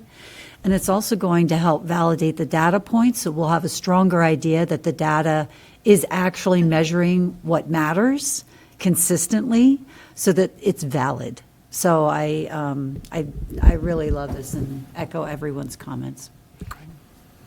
I would like to, I didn't really have a chance to read through all of this, it was a bit of a lot. I would like to take some time and read through it, and also get one of those books. I am going to see if it's on audiobook, because I need that. But maybe we can kind of do a circle back at some point in time, just to questions that might come up, and Absolutely. interest on how certain things are implemented. And one of the things we do at the end of the year, the first year of the triennial plan, we will go through the entire plan, action step by action step, and let you know where we're at and how things transpired.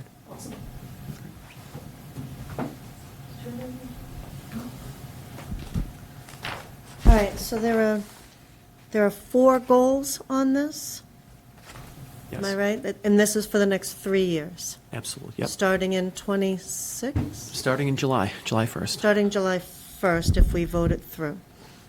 So the goal 1 is to strengthen instructional culture through the coaching method. You and I have talked about this coaching method. It is very exciting. So it was exciting to see the data on it, so that it's just fabulous. The goal 2, implement the vision of a graduate framework. Certainly some of the language in the vision of the graduate I didn't agree with. Supporting multi-language learners. And then the 4th one is special education program restructuring. So my question is 2. First one, I know that you got a lot of input from administration. I'd like to know what input you received from outside the school that had you come up with these 4 goals. Was there any input from the community? Was there any input from the CPAC? And I know that Ed Clark, you had mentioned, you talked to, but I wonder if the CPAC had any involvement, or the LPAC had any involvement. And then my second one, just so I can get it out, you can answer, this should be easy. Are all stakeholders on board?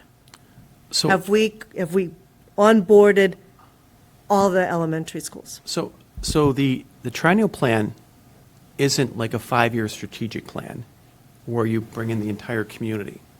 The triennial plan is more of an administrative goals. All right.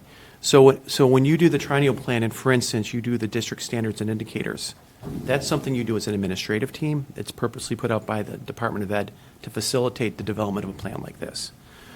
So what you're seeing isn't something where we open it up like a 5-year strategic plan where the entire world's involved.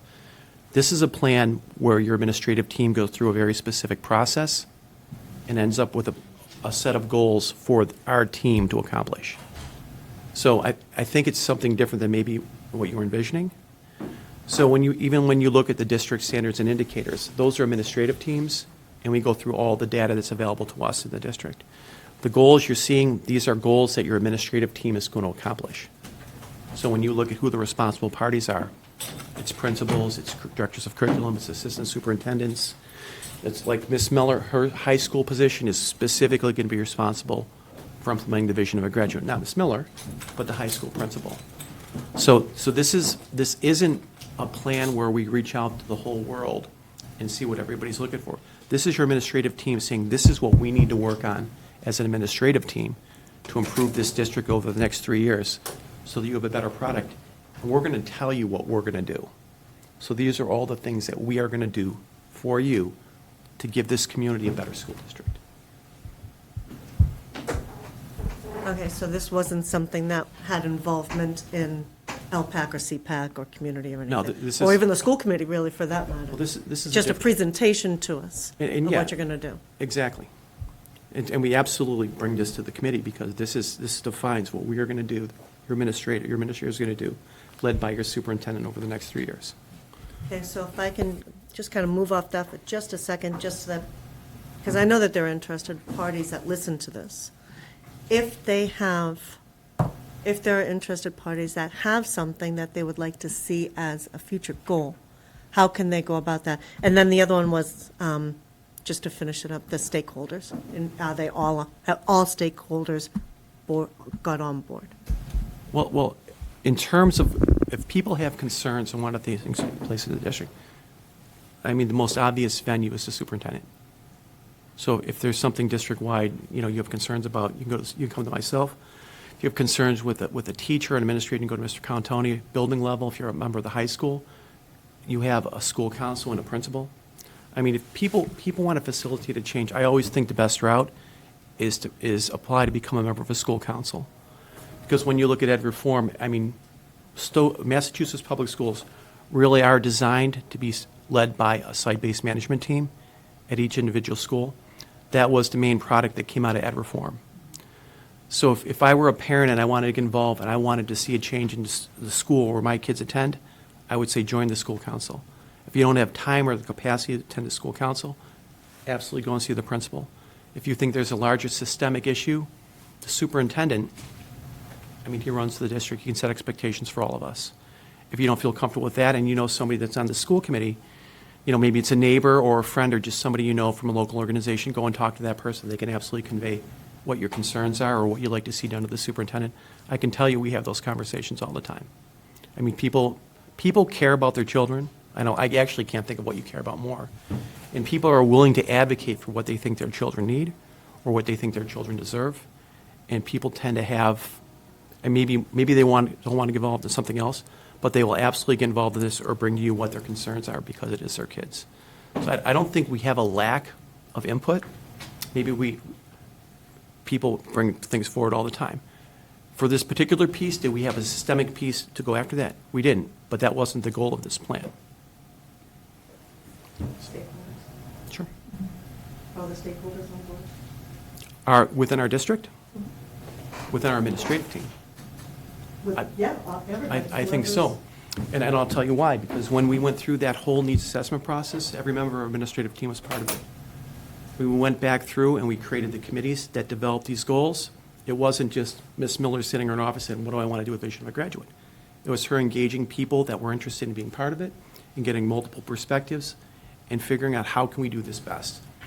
Same thing, Can we once, speak to who was on our committee when we did? So on my committee, just can you speak to a microphone? Just to give you, oh, sorry. Do you mind just introducing yourself? Sure. I know most of you. I'm Amy Qualey. I'm the EL Multilingual Director for the district. Thanks for having us. But I just wanted to chime in to explain, because I think I understood your question, Ms. Powers. We had individual committees to come up with our triennial plans. And so, for example, on my committee, I'm the MLL Director. That included the Assistant EL Director. It also included 2 administrators, one from the elementary level, one from the secondary level. It also included teachers from the various levels when you speak to stakeholders. And my committee also included the chairperson from the LPAC as well as a parent in the district. Sorry, Mr. Ford. That's okay. No, I appreciate the fact that you included the LPAC, and I wonder if Ed could talk about whether the CPAC, because I know there's been some concerns at the middle school, and I think this restructuring could probably help out a lot with that. So if you could even chime in with your conversations with the CPAC. Ms. Powers, they'll all be coming up. Would you like to just hold that question till we have? Oh, yeah, absolutely. So we can, and in fact, I mean, I didn't run this particular committee for the element that I'm presenting, but Ms. Miller, Dr. Quinley, and Mr. Clark all ran there, so they can specifically talk. Great. So do you want me to progress the presentation? We can. Yeah, absolutely. Was all the elementary schools on board now? Absolutely. Yeah, this wasn't done in a vacuum. I'm going to talk about the vision of the graduate goal. So as many of you know already, and some of you are new and might not know, we utilized a very comprehensive process for developing the vision of the graduate for the high school, which included feedback and input from grades pre-K through 12, all stakeholders, parents, students, teachers, administrators at all levels. Not students necessarily at the elementary level, but students in middle school and high school. And I'm excited that this vision of the graduate goal is part of this triennial plan because it confirms and acknowledges that we can't do this work at the high school unless we start it at the earlier levels. We need to be starting to build the capacity for these core competencies at those younger levels. And so it's really important that we walk this vision of the graduate back to pre-K. And Stoughton Public Schools, and this has sort of been mentioned a couple times already, and many of Chair Chris Shannon's comments are also going to be echoed in what I say tonight, but the Stoughton Public Schools has a mission statement designed around excellence. And so this vision of the graduate falls under that umbrella, but it includes more details and more specifics around what Stoughton believes are the core skills for our students to know beyond Stoughton, beyond high school. And so we've noted that we have areas that we need to improve, particularly in consistency across grade levels and professional development for educators, and stronger alignment amongst leadership strategies and classroom practices.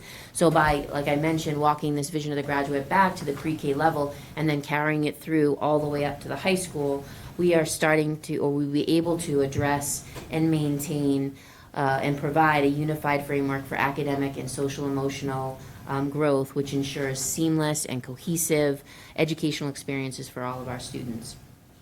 It becomes the foundation and the driving force of the district and school building's decisions and drives all the work that we do because it will be focused on this common goal and will develop that consistent language. It'll be embedded in the curriculum. It will be embedded in the report card for the elementary school level, and we will have to, at some point in the vision of the graduate goal, we'll be tackling how we will assess this at the middle and high school levels, and then report that out to the stakeholders on what that is. So our goal for the vision of the graduate is by June 2028, Stoughton Public Schools will create and fully implement the vision of the graduate framework, ensuring every student from kindergarten through 12th grade develops the 6 core competencies, which are critical thinking, growth mindset, communication, healthy being, cultural proficiency, and personal responsibility. These competencies will be embedded in all grade levels through curriculum, assessment, and extracurricular activity assessments. So, I'm not going to go through all the steps, there's a lot of them, but I did want to just point out a couple that we'll be implementing for this coming year, as long as it is approved. And I want to point out one particular because it might be a challenge for those at home that are reading the agenda, or even for those here, we use a lot of ed speak. So there is an action step in there about developing I can statements. So I just want to stress what that is. Those I can statements would be developed pre-K through 12 so that our students understand what the competency looks like in behavior. So, for example, if you're going to develop an I can statement for critical thinking, you might say, I can break down complex information into smaller parts to understand it better, or I can recognize patterns and relationships in data. So it's putting an actual action to the thing of critical thinking, so a student can say, well, I don't know how to critical think, but then they say, oh, but I can do this, so I am critical thinking. So it makes it accessible to students. If they were talking about an I can statement for healthy being, I might say I can describe how some specific choices can affect my well-being and participate in activities that support my well-being. So they put them into something that is language that they understand so they can identify that they are doing those things and reaching those competencies. So we're really excited about being able to bring this forward, or actually bring it backwards so that we can bring it forward for our high school students, and really working together to develop that consistent language, embedding these things in our curriculum and instruction and assessment, and really moving Stoughton forward all together. So really excited about that. Yeah, I think I just always want to be sure that when the schools are using these visions of the graduate, that they're used in a positive manner, and they're not being used as something that's held over children's head, which has been done. So I just hope that all stakeholders that are looking at this vision of the graduate understand that this is for the benefit of children, not to hold it and lord it over them as a punitive measure or an excuse to not teach. Absolutely. So you and I have had that conversation a couple of times, and that'll be part of the work that we do about professional development with our staff, which is part of one of our action steps, and about really developing an understanding of what this is all about. Thank you. You're welcome.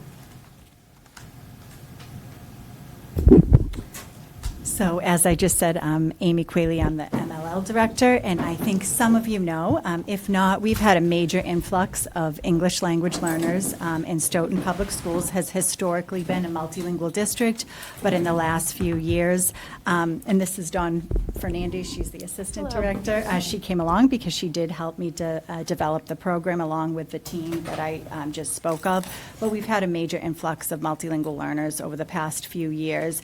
We also are held to the guidance of the Department of Education as well as state and federal law, and one of the laws we have to adhere to for multilingual learners is the Look Act of 2017.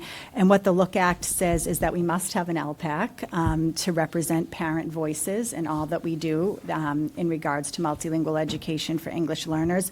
We also must offer graduating seniors the opportunity to take and pass the Seal of Biliteracy exam. This is something to be celebrated, just like the Golden Knights. This past year, we had a 65% pass rate in Stoughton, and the state has a roughly 28% pass rate.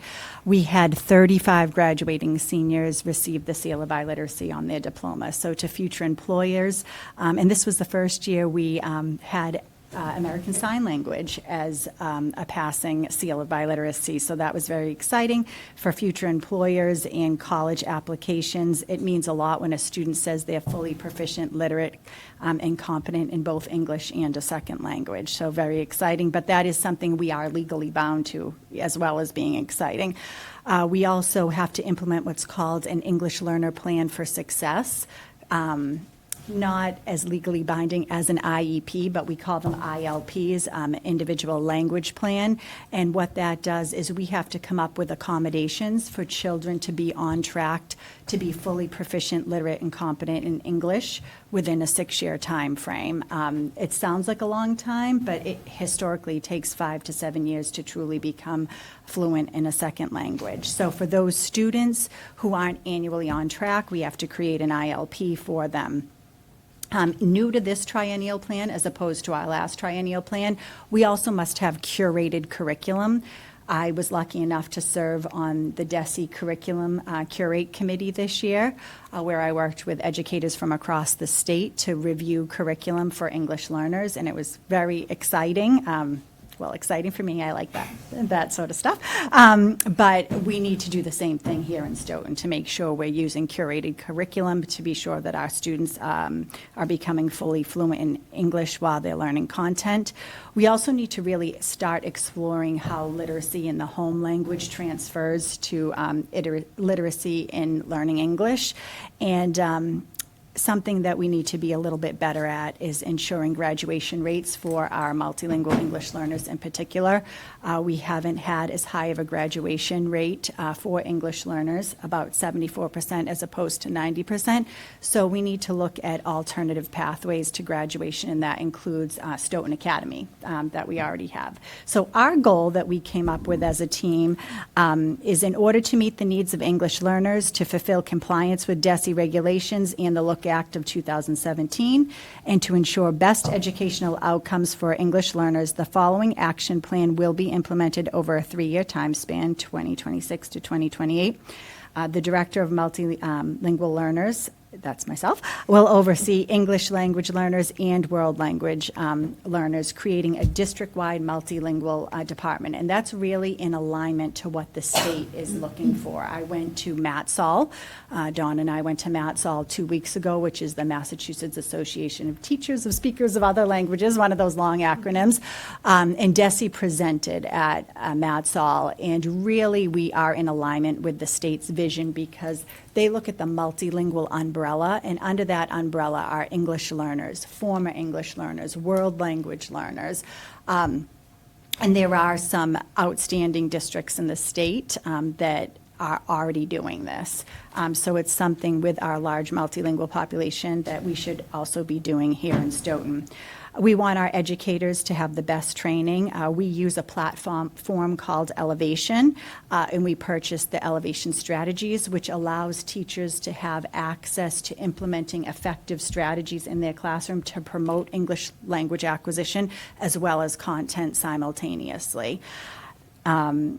We want all of our curricular materials reviewed, just like I was talking about, that they are in alignment with the state requirement to be curated. We want to support families better at registration. Right now, screening for English learners legally under DESE guidance and federal guidance, anybody who reports a language on their home language survey upon registration must be screened and identified within 10 days. That's a pretty quick turnaround. And sometimes we're taking instructional time, especially at the elementary level, where we have to ask, let's say in November, we have 5 kids come in, we have to ask an ESL teacher to stop teaching and screen those students. So we really would like that to happen at central registration, so the teachers can work on teaching, and then there's somebody at central registration, and we can do that by reallocating funds that we already have. We would like world language to be offered at the elementary level because we know age of acquisition. And this year, we also had a team, in conjunction with my triennial team, we also had a team that went out and explored in other high-performing districts, because that is the goal, to be high-performing. Other high-performing districts, we looked at dual language programs as well as FLES programs. That was a new acronym to me, even someone who's been doing this for a long time. That's elementary language, a program at the elementary level. So we went up to Watertown, we went over to Brockton, and what we discovered is something we really could implement here in Stoughton pretty cost effectively at the elementary level. And then we need to really think about expanding our English language opportunities at Stoughton Academy, because right now our students don't really have an alternative pathway to graduation aside from traditional day school, and this is going to be an ongoing work in progress for the next couple of years.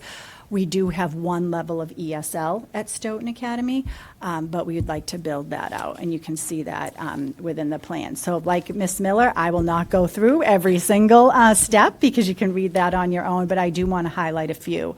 Like Mr. Ford said, us calibrating and aligning our language as district-wide administrators who go into multiple classrooms. Dawn and I are going to train the administrative team this summer at our retreat on the MLL Look For tool that the state developed. So we want our administrative team to know about the MLL Look For tool. We also are going to continue those site visits, year 2 and 3, to other districts who have elementary and dual language programs.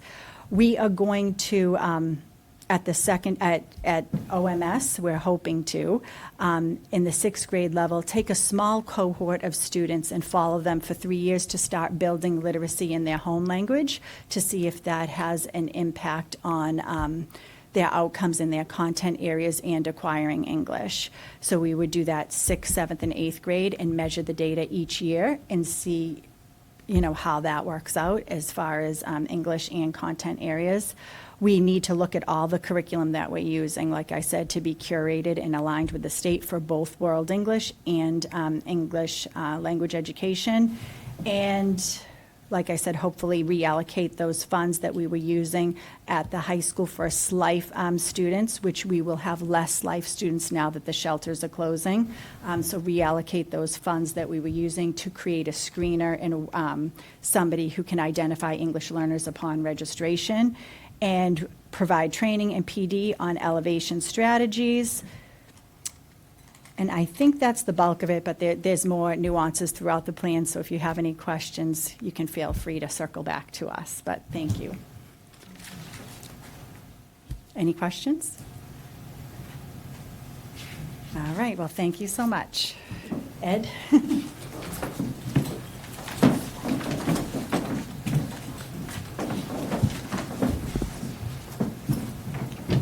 Good evening. Our part of the triennial plan was focusing obviously on special education program restructuring.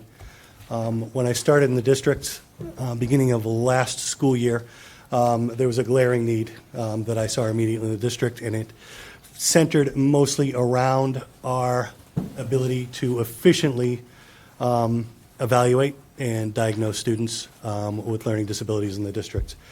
The district has traditionally had a position called team chair / school psychologist, meaning one person, actually it was set up for a total of 6 persons throughout the district, would be in charge of completing psychological evaluations, writing reports, and also coordinating with staff and with families to run team meetings to determine eligibility. A daunting task for one person to undertake. 2 areas of need that became evident to me right off the bat was finding people to fill these positions. As I said, there were 6 positions in the budget. When I began here, we had 5 school psychologists / team chairs. There was a position that had been vacant for more than 2 years when I arrived. We've still been unable to fill that position. At the end of last year, we had another person retire from one of those positions. We've been unable to fill that position. At the end of next school year, we have 2 more retiring.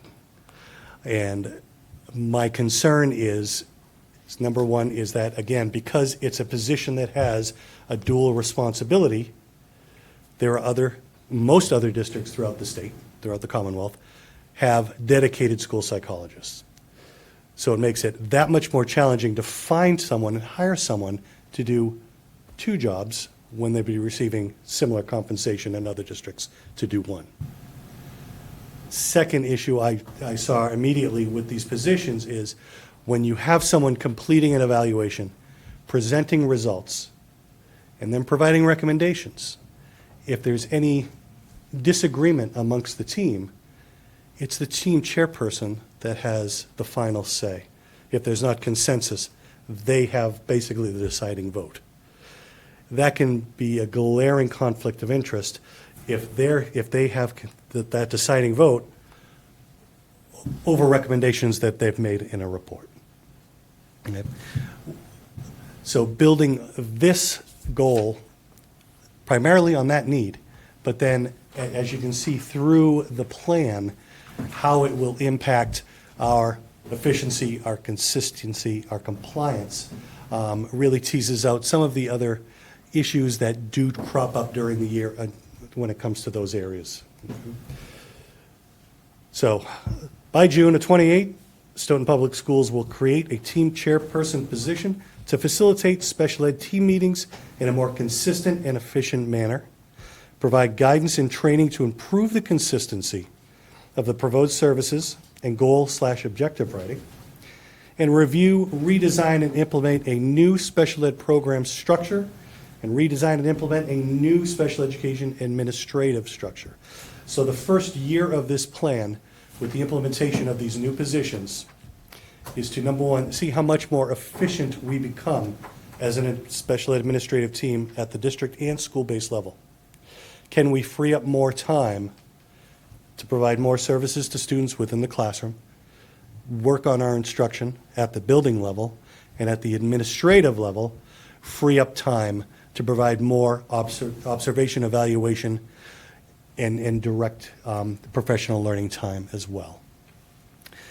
This falls in line quite nicely, actually, with the tiered focus monitoring system that DESE has, where they go into school districts now every 3 to 4 years and evaluate different elements of special education, Title I, EL, and civil rights. We're bound to do program evaluations as part of this process. You'll see throughout the plan that these evaluations will also be two-tiered. We're going to be doing many internal evaluations of our programs, in addition to bringing in consultants,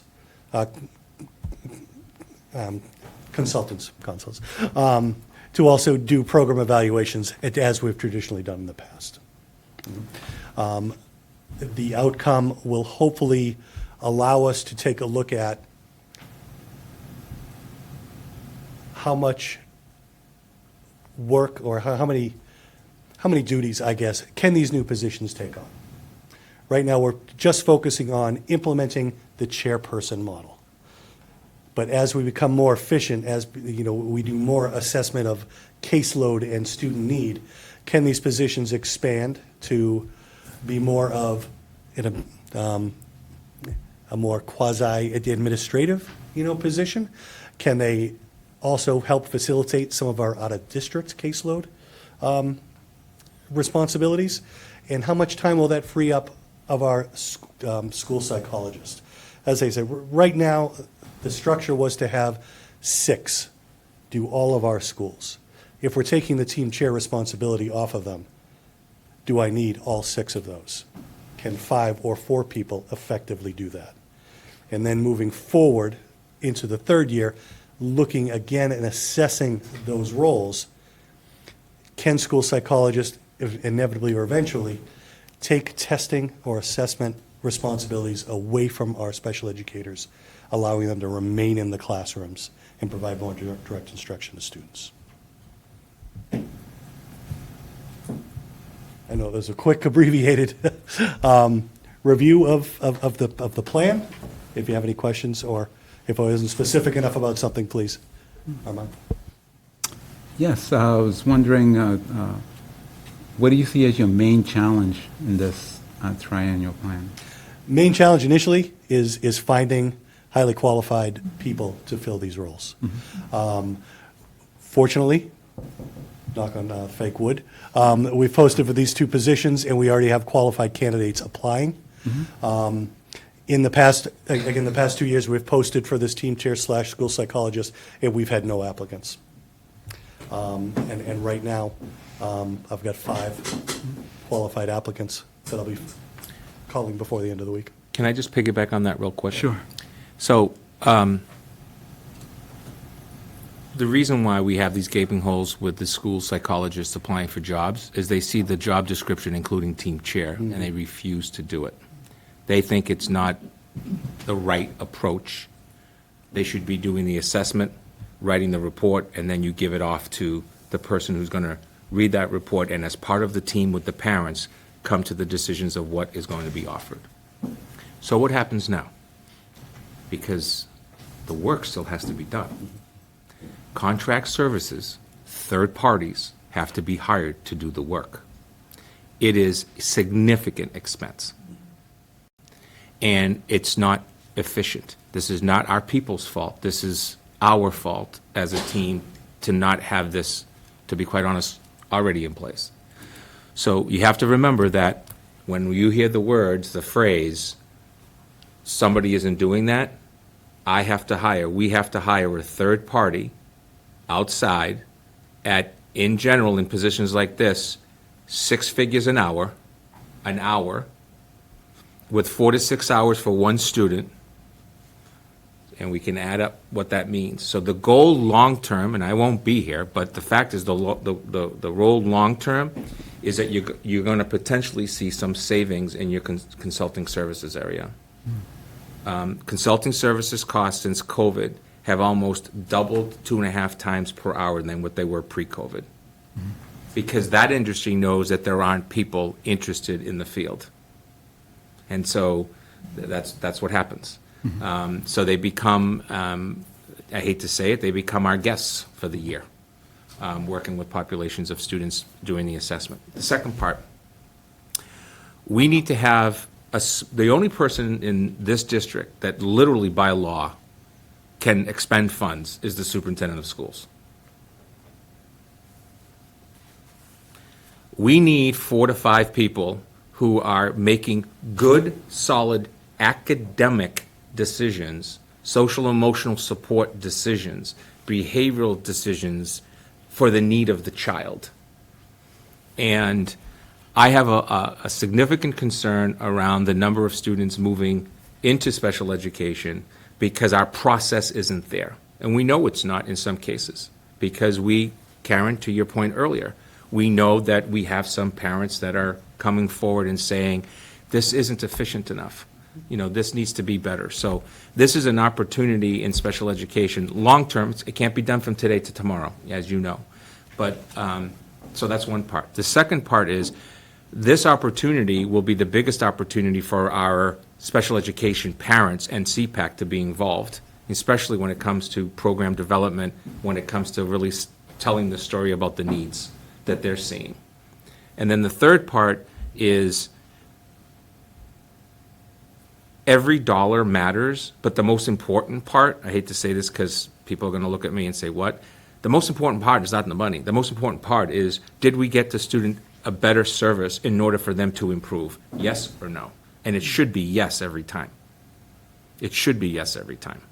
And I think it is in a lot of places, but we have some areas of growth that we know in the short time that I've been here. I mean, Ed and I came in together, and I've been saying to Ed since day one, when are we going to do some of this? And we decided that it needed to be part of a triennial plan because we have to think it through, review it, and then take a look at what it looks like.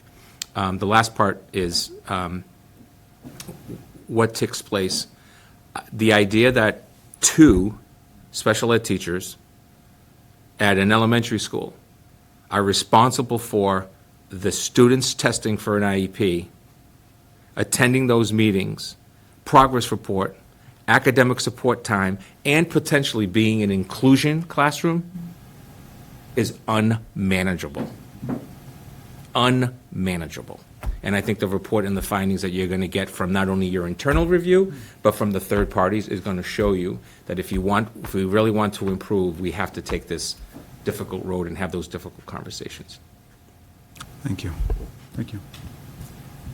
I think just to continue with that, it's unmanageable, but the idea of just throwing more bodies at a system that can be more efficient isn't the right step to take at this point without doing more of a deep dive, more of an ongoing assessment and evaluation over the next year to take a look. So if we do need more support, we're putting it in the right place for the right reasons.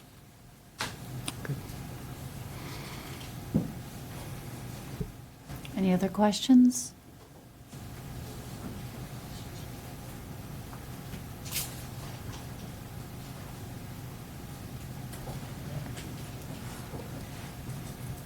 All right, thank you so much. Sure.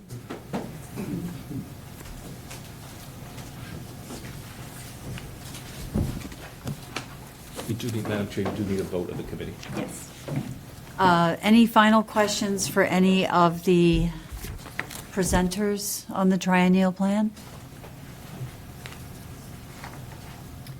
Okay, do I have a motion to approve the triennial district improvement plan?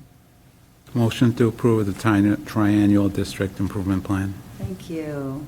Do we have a second? Second. All right, and that was Jen. Any discussion?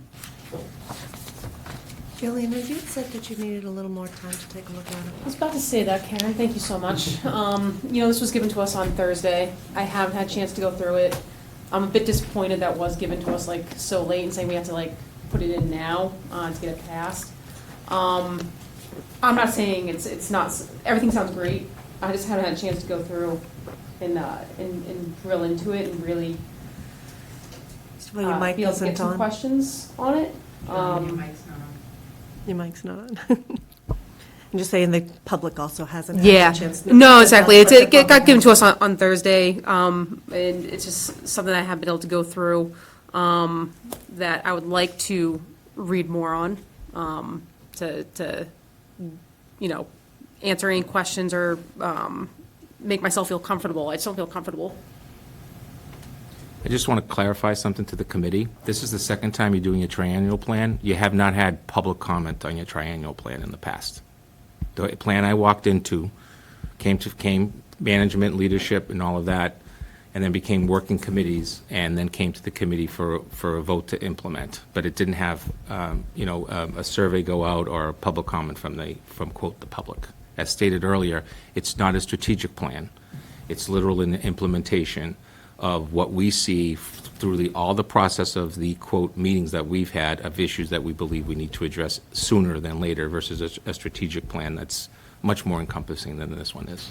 So if you decide to delay tonight's vote, which is fine, I would ask for a second meeting in July or August, or make sure that you have it at your August 22nd meeting as an actual voting item.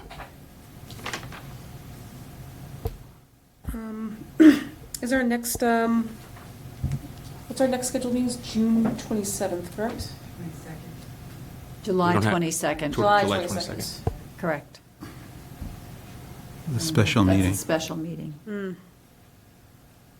Our next regular meeting is September 9th. And it's fine to delay it.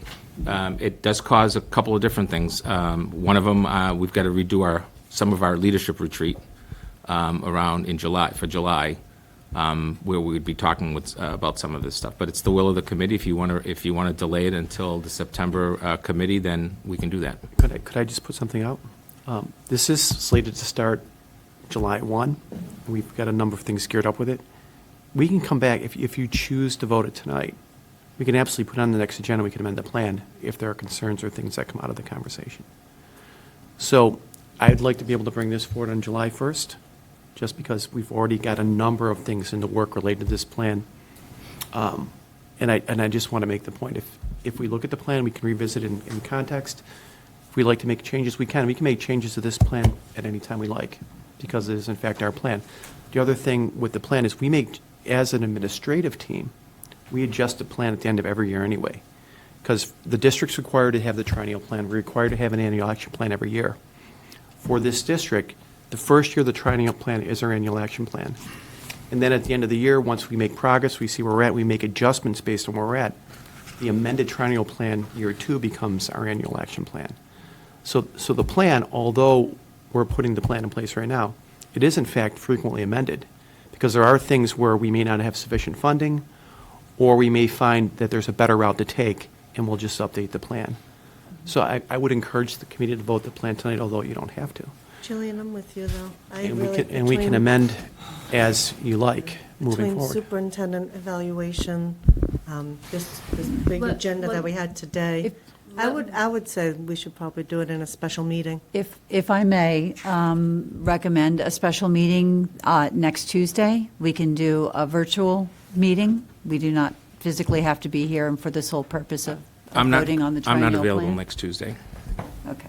I'm happy for the committee to do what it needs to do. I don't need to be there, and Jonathan has been a leader of this, but I'm a little concerned about what's happening tonight. I really am, and I'm going to leave my thoughts until another meeting where I can clear them out. You're going to start to meet every single Tuesday from now on if this committee doesn't decide to get its act together. Armando? I was going to say, Jillian, I wonder if you had any specific questions, but I didn't ask them because you thought the meeting would be too long, and if you can ask Mr. Forges and Dr. Byetta, do you think they may be able to answer your questions? Yeah, no, my next question was like, what you just said. That was my second thought of, because as I'm sitting here, I'm like, I can vote on this and say yes, and just have other questions, if I have them, to just forward them over to you, and we can Sure. get those clarified. I have whatever time you need. I feel like the setup, we can go through the whole plan line by line if you like. I have as much time as you need. Okay, I appreciate that, thank you. Yeah, I can say Jonathan has spent a lot of time educating a lot of school committee members. Thank you. Definitely Is that- take that up. Just being like first year doing this, I just want to make sure I'm not passing something that I haven't had a full chance to Well, this understand. is a big plan. This is bigger than a lot of our plans in the past, and it's very comprehensive, and all the different components are interwoven. So there's a lot to look at.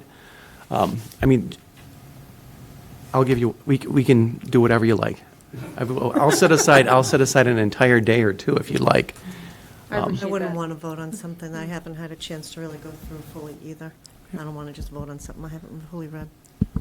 Well, I don't want to put a hold up on the other plans that's already been in place. Yeah, there's a lot involved, and we are getting close to the kickoff. So, we can amend the plan anytime we like. If there are things we want to make adjustments, we can. I'd just like to get the whole thing moving forward, because there are components, like even July at our retreat, that are already built into the agenda for our retreat, administrative retreat, that specifically are required components of this plan. Same thing, professional development plans that are starting to come in are all tied to this. There's a lot to it. So, and we can absolutely amend whenever you like.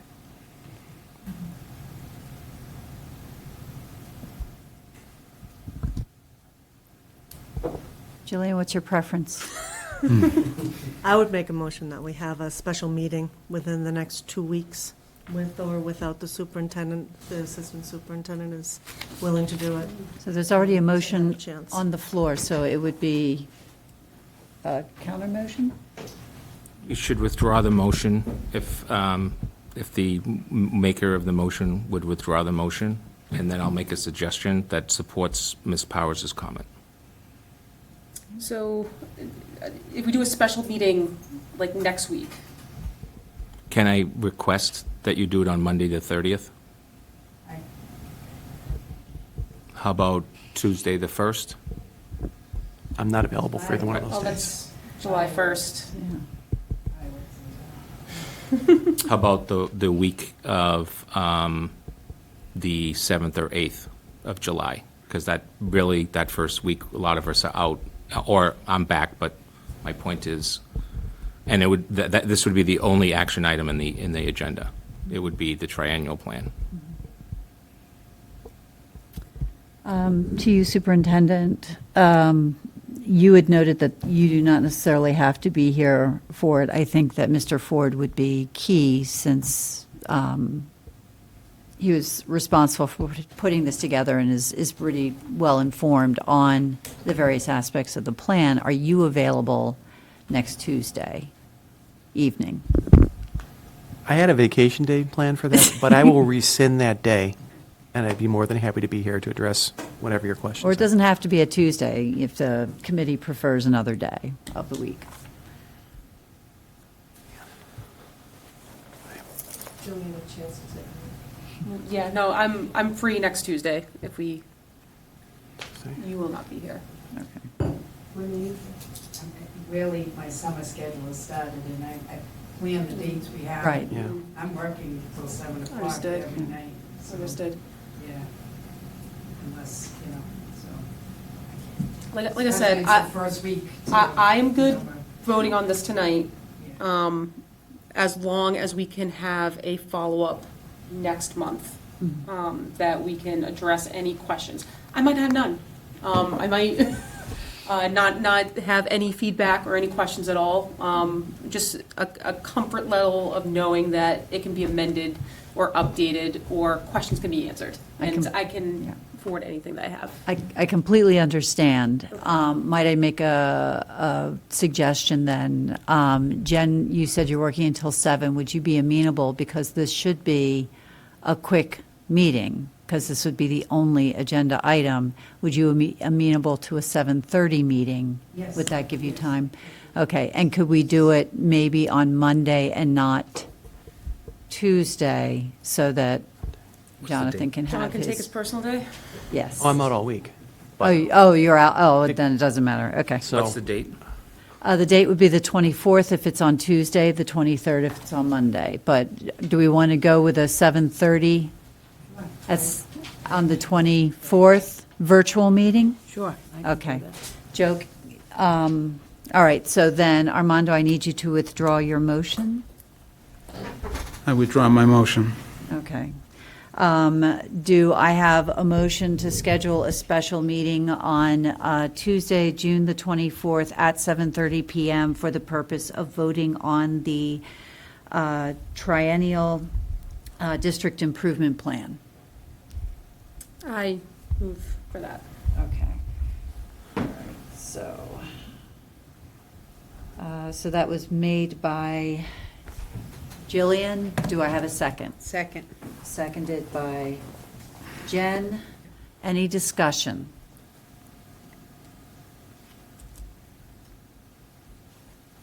All right, hearing none, roll call vote. Aye. Aye. Aye. Aye. All right, motion carries 5-0. Joe, can you work with Kathy to make sure that gets posted? Tuesday, the 24th? 24th? At 7:30. At 7:30, Virtual virtual. only? Thank you guys for doing 7:30. No, thank you all for your flexibility to meet next week, and Jonathan for making yourself available for the next 2 years to review the plan. Jillian, if I may, if you have no specific questions for Jonathan, I guess that goes for any school committee member, can we let him know in advance if he is needed or not? So contact me if you know you will have questions for Jonathan. Yes. Well, I'm going to try to get you your vacation day. I might be able to email my questions to Dr. Baeta. He can forward them to you and answer them via email, so maybe don't even have to be here at all. Set to vote. Thank you. I appreciate that. I appreciate the flexibility.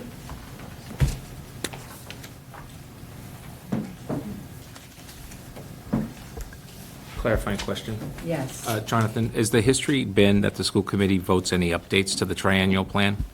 Well, historically, it's a vote to accept the plan. It should be a vote to accept the plan. And then, because it's a vote to accept the plan, it's always implied the fact that we can make adjustments. It's kind of like the handbooks. You know, nothing in here is falling under school committee policy. Yeah. So we can update as necessary as an administrative team. So use the same method as we did this last time, which is to literally put in the updates into the plan and share it with the school committee. Yeah, because the intent of the plan doesn't change, but timelines are going to change, and we're going to make some adjustments because we're going to do something and find out we should be doing something different, or we need to move in a little different direction. So for two comments then, for the sake of time, once we start adding things to this plan, the plan, it becomes 30 pages, 40 pages, 50 pages. So my recommendation, based on the earlier conversation, would be that the plan be provided, let's just say, X date, but then the following school committee meeting is when you would actually discuss it Exactly. and have a conversation. You're not voting on anything at that point, but you might have some input, you might ask for some more information.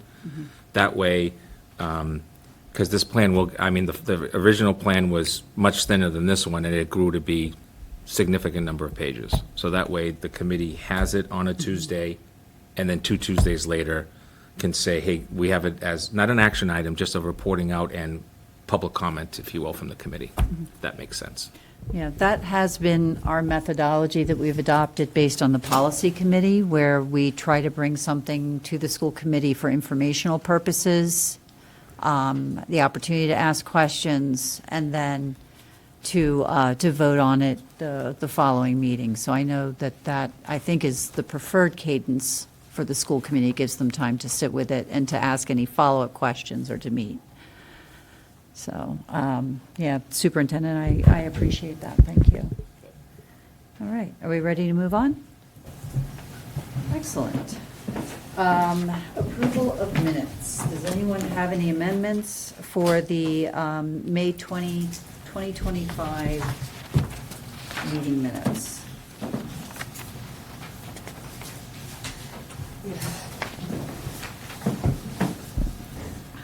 For the yes? Okay.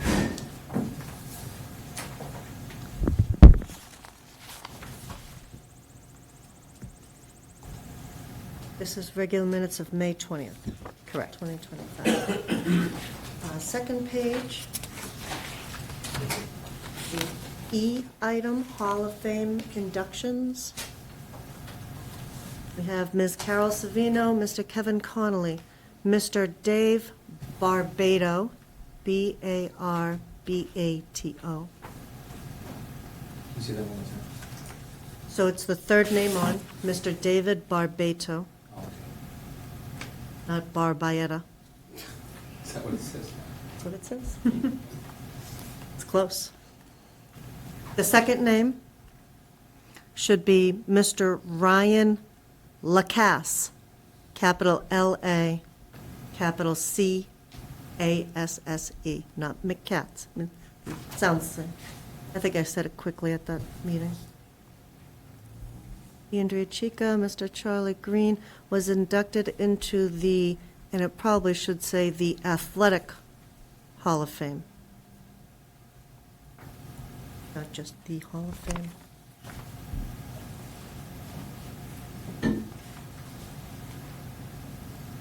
On page 3, under B, approval of recommended changes for student handbooks, and I may need Jonathan's help with this.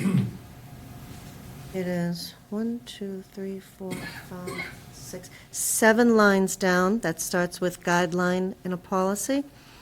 Simply changing a policy does not require a vote.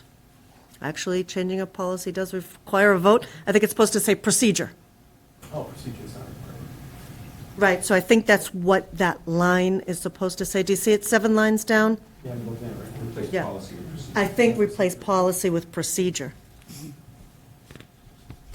If that's in agreement.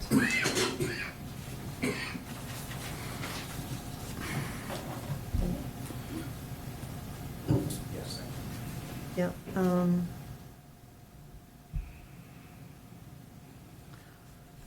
Miss, on page 4, under communications, I think it said, Mr. Jesse Karen wrote to the school committee about improving the homework policy.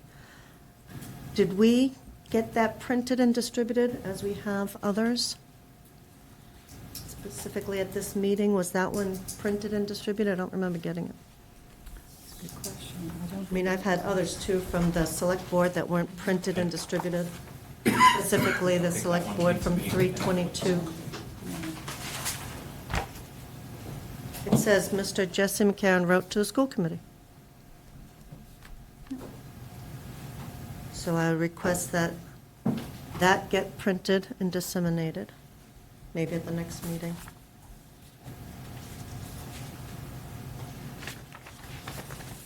I may ask that March 22nd one from the select board to the school committee also get printed and distributed. That was by the select board. All right, on page, Wait, I'm sorry, Yep. I'm lost. The That's all right. select board, where are you? no, I'm just saying as a side note. Oh, yeah. I know, I didn't realize that correspondences are printed and distributed. So if that's going to be the procedure moving forward, then that's what we should be doing. And I didn't receive it from Mr. Jesse Karen, and I might ask to have the previous one also done, because that was also not done as procedure, I guess. So page 5, where it says D on the radar,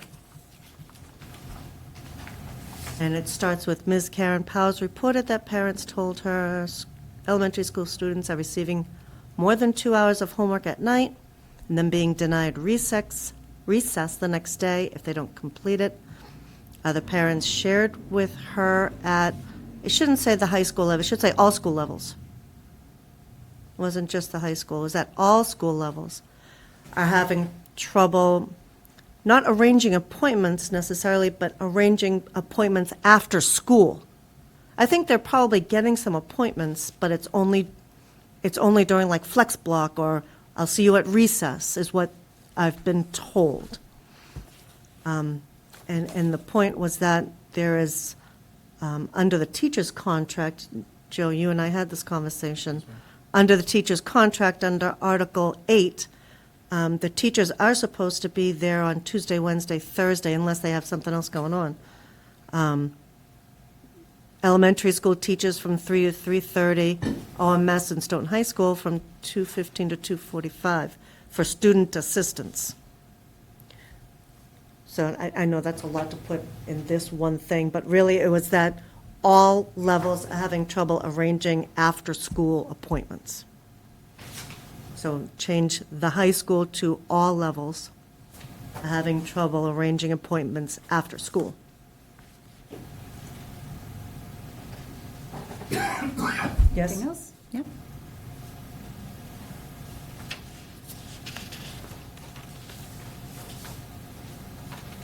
I believe we addressed number 9 when the town's lawyer was here. But I do want to reiterate that I had asked for that email that the chair sends to the lawyer. And so I would still like that email. And that was it for that one for me. Anyone else in terms of edits? Okay, I got a small stack too. Karen picked up on some of the ones I had. First of all, we had a guest present who is an 8th grade teacher, but I don't know that teacher's name. They are referenced. Who, Caitlin? CATLIN-VALAIR. All right, and can you spell that into a microphone so that Nicole can get that information? Thank you. I just want to make sure she was noted as a guest. Caitlin Valair is CATLAIN-VALAIR. Thank you. The executive session vote was made by Dr. Jen Sears and seconded by Jillian DeStefano, and we reconvened from executive session at 6:41 PM.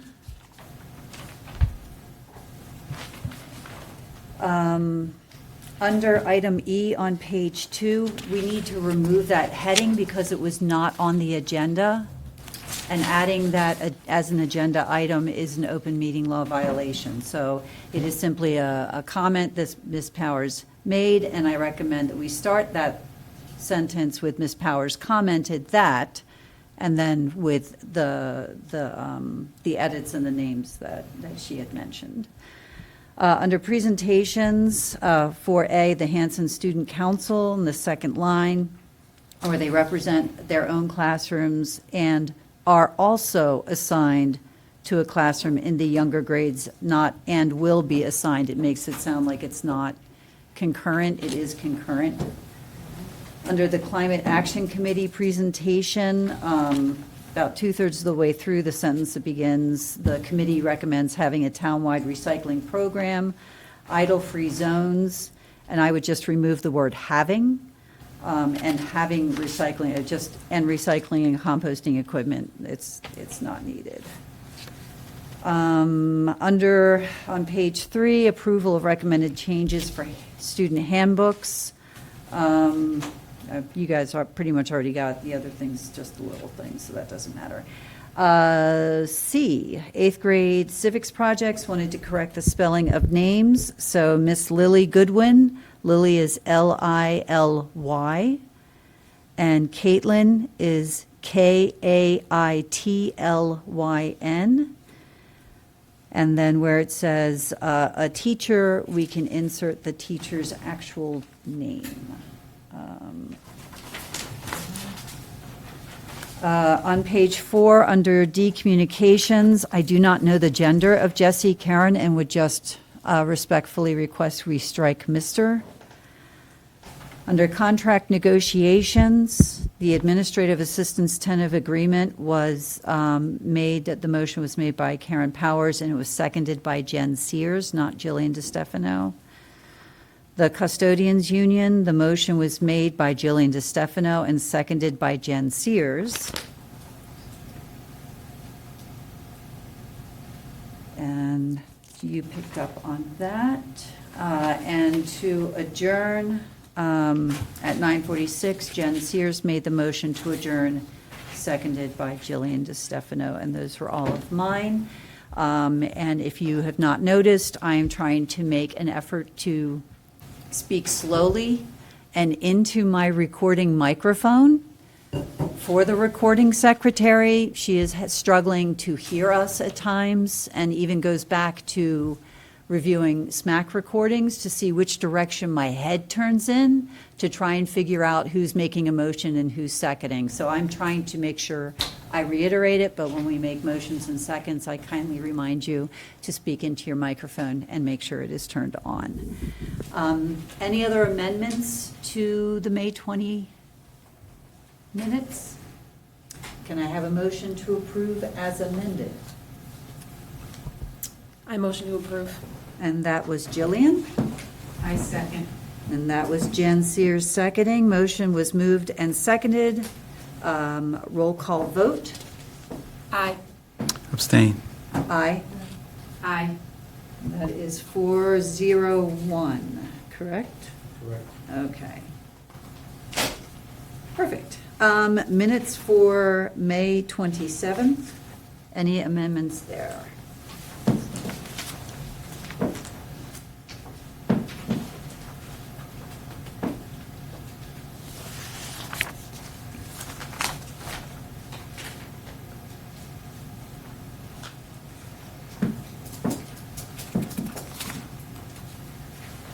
All right, I don't hear any. I have one for sure and one not sure. Were there any other administrators here at that hearing date? Because I feel like there was. Was it just Joe? Just us. Okay. All right, beautiful. So that, thank you for clarifying that. And we adjourned at 6:30 PM and not 7:30. So that was the change that I had. Anyone else have any changes? Okay, hearing none, do I have a motion to approve the minutes as amended for the May 27th meeting? So moved. So moved by Jen and seconded. Seconded by Jillian. Motion has been moved and seconded. Roll call vote. Aye. Aye. Aye. Aye. All right, motion carries 5-0. Superintendent's reports and recommendations. So, the general report that I have was asked is to take a look at some of the things that we did this year. And as you know, I set some of that up as part of the newsletter as well. So I'll enter some of the big picture items. I think it has to start with a successful vote in April of this year for a new building, and the amount of work that went in from not just all of you here tonight, but a group of coordinated parents and community activists and supporters changing the vote by literally 600, or flipping the outcome. That cannot be done without a sense of urgency in the community coming together for Stoughton Public Schools and long-term the town of Stoughton. Mr. Cancellieri being recognized as an elementary principal of the year.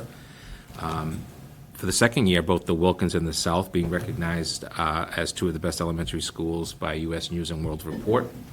Stoughton High School, which we've talked about, being recognized by U.S. News and World Report as a top 25% high school out of 18,000 high schools in the nation. And also a School of Recognition by DESE, and also a bronze distinction on the Advanced Placement Program's School Honor Roll.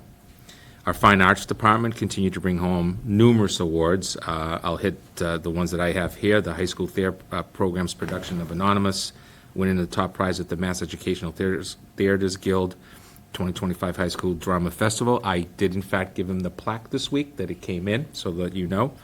The Stoughton High Marching Band last night winning the U.S. Bands Massachusetts Group 4 here at home. We were the host. And the Stoughton High Tuesday Band, Jazz Band winning a gold medal and getting to perform at the Hatch Shell at the Charles Esplanade. And just recently, the Massachusetts Music Theater Awards were held at Lawrence High School, and Cameron Harris was recognized and performed as part of a Jimmy Awards finalist medley, and Stoughton took home the award for Best Ensemble in the state for our production of, is it Hadestown? Teen Edition? Hadestown.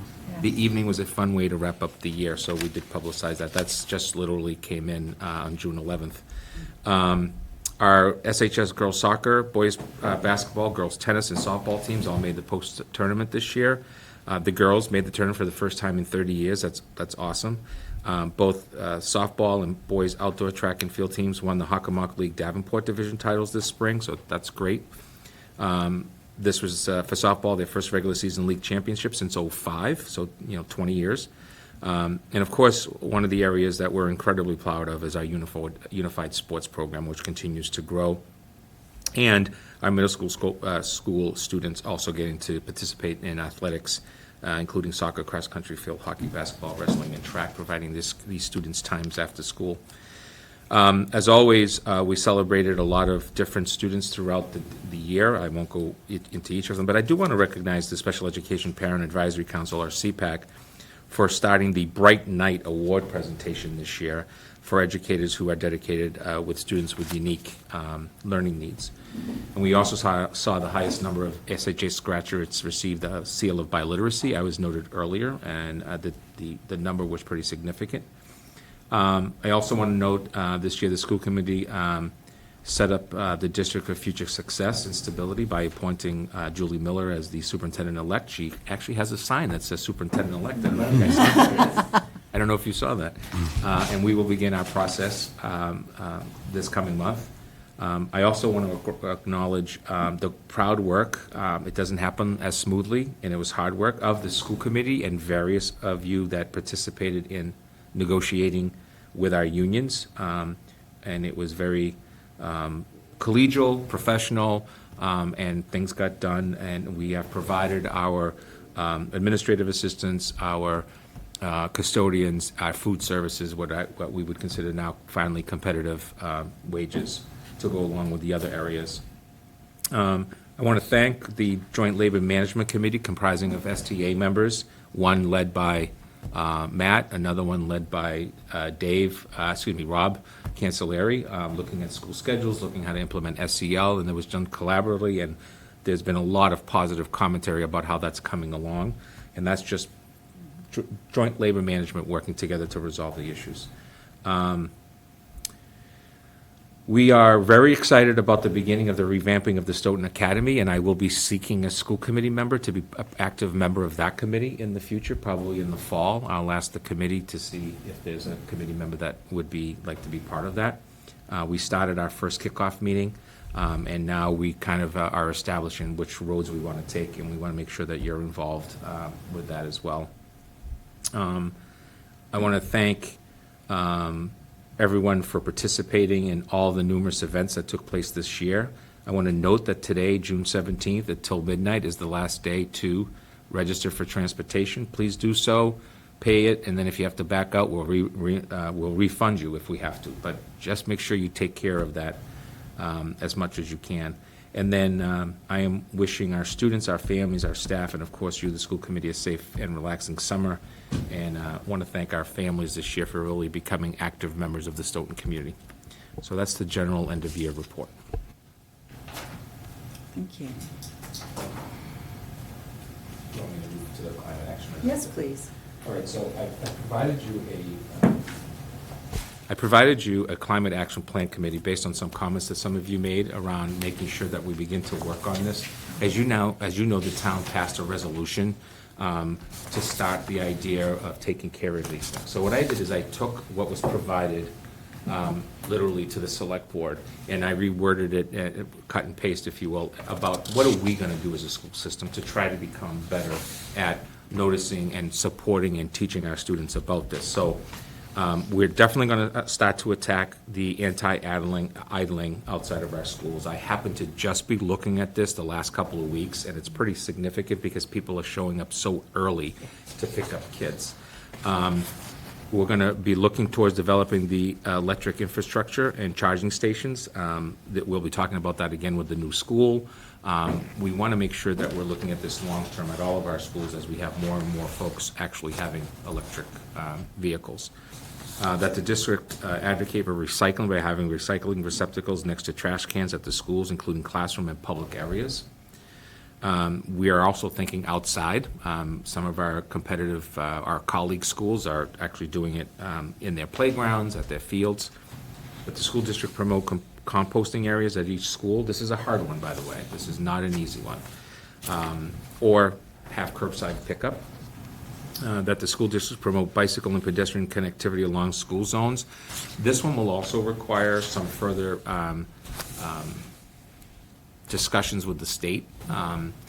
We probably need to take a long-term look at our elementary schools and walkability. That's probably going to happen right after you do redistricting, because those numbers will change, and there will be further issues that come from that. So we're going to you're going to need town meeting support in the town to take a look at some of these streets around adding sidewalks or pedestrian lights or that type of stuff. The climate action plan will be under the direction of Ms. Miller. It will be one of her first projects that she does as the superintendent-elect. It feeds right into her coming on board. The idea is that as she's coming on board, the plan is starting to flow. Don't forget that you're going to have a capital plan in the fall, and we probably have some of this stuff is going to have to be added to the capital plan if it has cost. And we do have some willing partners that are willing to do some grant writing for us or look for the money to support us in getting some of this stuff from the Climate Action Committee.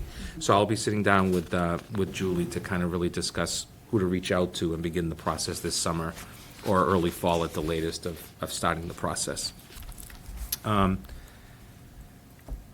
The summer program enrollment update, I'll give you a update as soon as I have the concrete numbers. We have an ESY program, as you know, that starts the 7th. We have our theater program. We have a couple of different sports activities that happen at the high school. And then we have our credit recovery middle high school, which right now, we're just starting to get those numbers in terms of how many students need to take a course for credit recovery purposes. So I will put together a report and send that out to you so that you have some details. I will also share with you end of the year report for the first time. Because one of the things that happens with these numbers is they start with a certain number and we always lose bodies throughout the summertime. So I'll share that as a formal report with the committee in terms of ESY and summer programming. I believe that's all the responsibilities I have under that section right now. Okay. Can I respectfully request that you forward the recommendations that you've put together to the Climate Action Committee, since this was an action item that they brought to the school committee? Yes, ma'am. Perfect. Any questions, comments? I do. You mentioned the extended school year, the ESY. Yep. We had a correspondence on that. Did we print and include that also? I did not. I do not. I believe you received it. I don't have it I did printed. forward it to you also.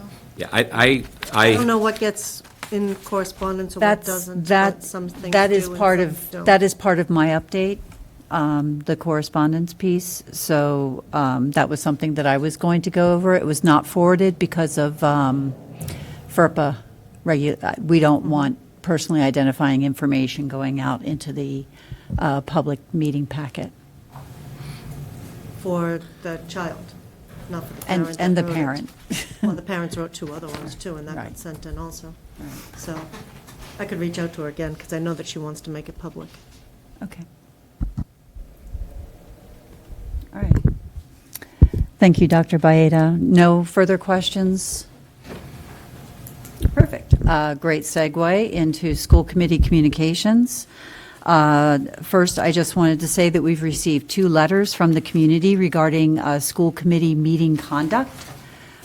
We are addressing it by getting clarification from the town regarding the town charter, and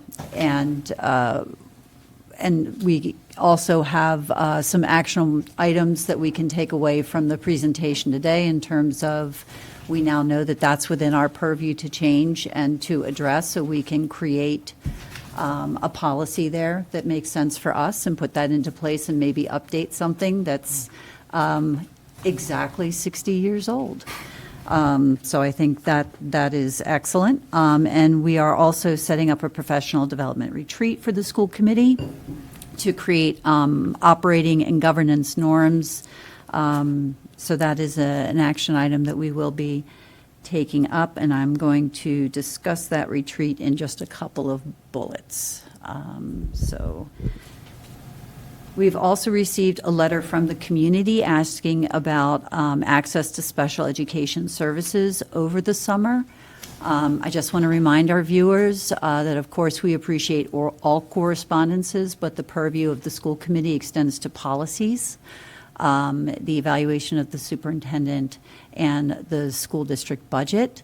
Anything regarding programming is a matter for the superintendent, and I believe you had a specific response to this? Yeah, so I'm going to be very, very careful about any details, because I do not want to be putting out anyone's names. I just want to make sure that the committee is aware. Just want to make sure that the committee is aware of a couple different things. First, the superintendent is not involved with ESY. ESY comes from IEPs, which is a team meeting decision between parents and the district on what is the appropriate implementation of a IEP. IEPs for ESY, extended school year, are grounded on specialized programs, so some of our TLC programs and all of that, where students are given extra days, if you will, within that. And then we have students who are receiving hours of service. Those hours of service are literally provided to the parents. And what happened a number of years ago is you had a wonderful federal grant. You created Nights, the Nights program, and Nights of Summer, and you provided full, zero-cost services to students for, I believe it was 3 years, might have been 2. What happened was we had a lot of piggybacking that was able to take place between those hourly students, service delivery, and during ESY, and then piggybacking into the Nights of Summer program. The Nights of Summer program is in the second year of not running. Last year was the first. This year is the second. I have had 12 conversations and emails between myself and the SPED office with this family. I am continuing to try to figure out a way on how to do this, but it starts with really the idea of how does the family get a student there for only 2 hours, let's say, and then what happens before that and after that, and how does a working family do that? And I don't have an answer for that. And we're trying to get creative, but one of the things we don't have in our district is one way to really resolve this long-term, and that is to consider transportation, and with our own minivans, as one example, so that we can do that. We could potentially take a student from ESY who's getting itinerant services for X number of hours a week, and then, for example, work out something with the rec department, that type of thing, situation. And it would be at the expense of the family for that part of it. So it's not from a lack of trying to attempt a resolution. It's the resolutions are very limited and not really available for the purposes of an ESY hourly process. I met with special ed today, trying to take a look at any options. Ed and I are going to meet again tomorrow, and then I believe July 2nd, which is the week before, to try to see if we don't have an idea on how to resolve this issue.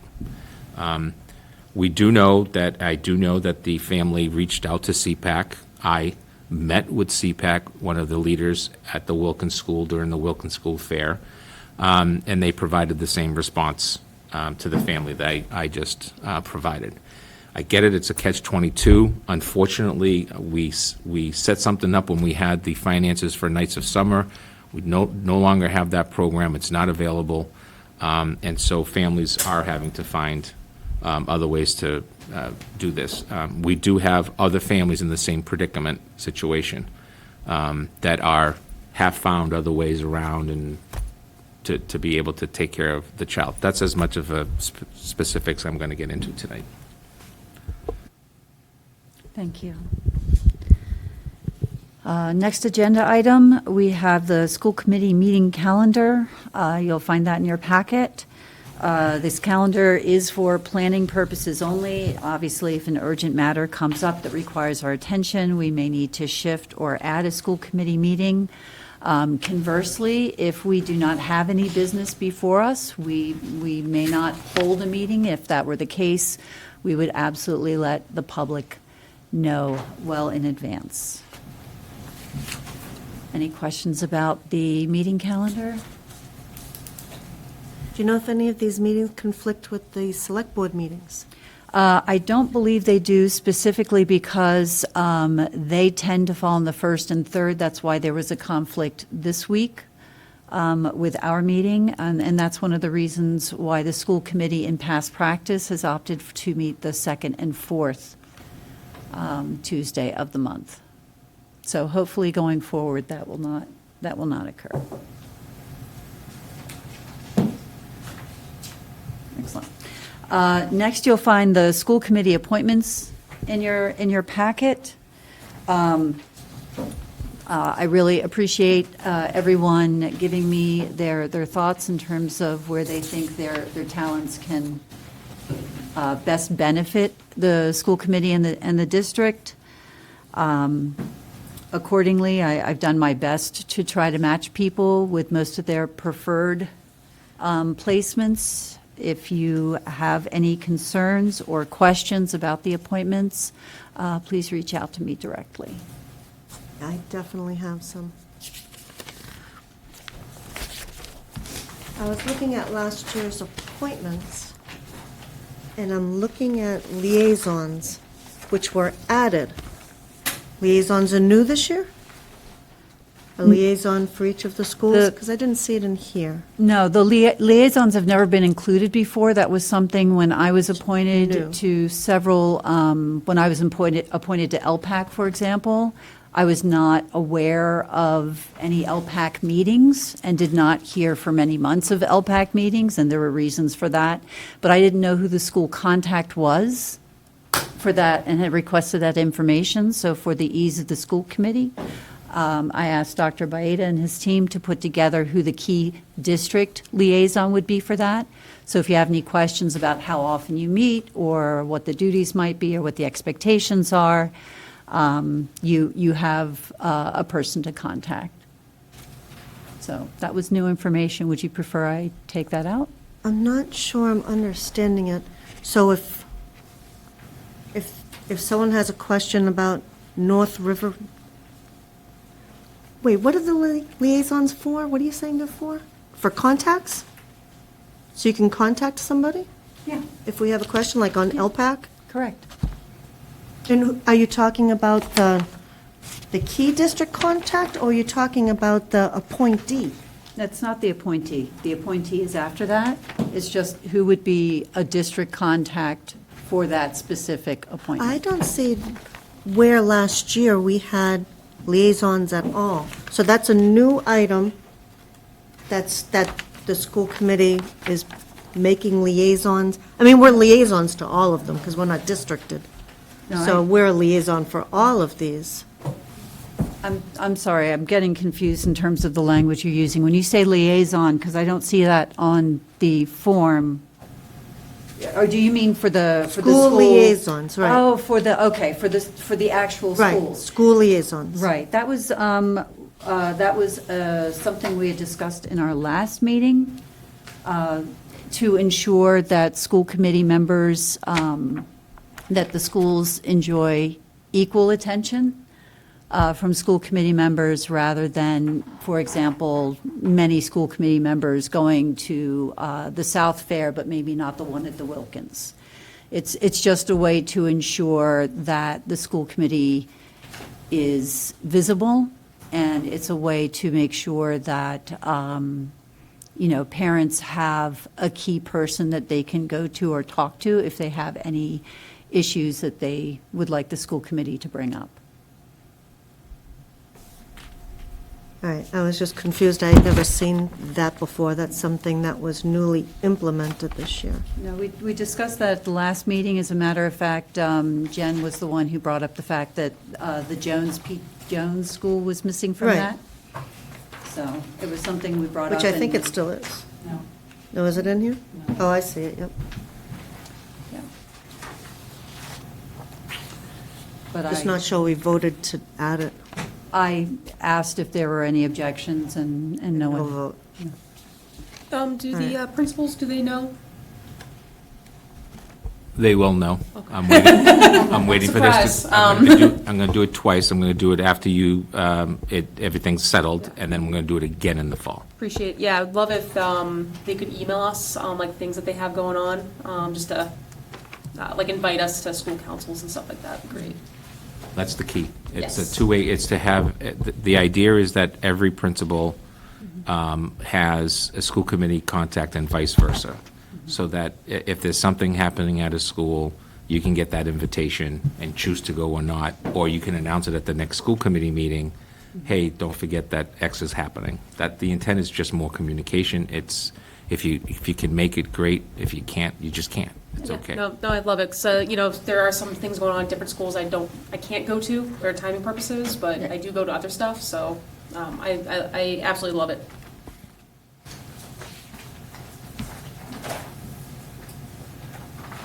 Excellent. I do have a couple more things. I wasn't actually done yet. My apologies.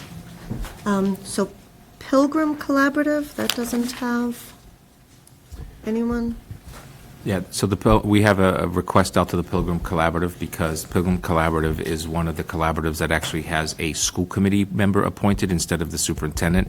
I just don't have the hours of time, because I need to present you with, when do they meet? Is it Thursday at 1 o'clock, or is it at 4 o'clock? I just don't know, so we put an email out. That's why it's empty still. But you will have an appointment to that. Okay. And then the sick bank is gone, and the transportation working group is now no longer going on?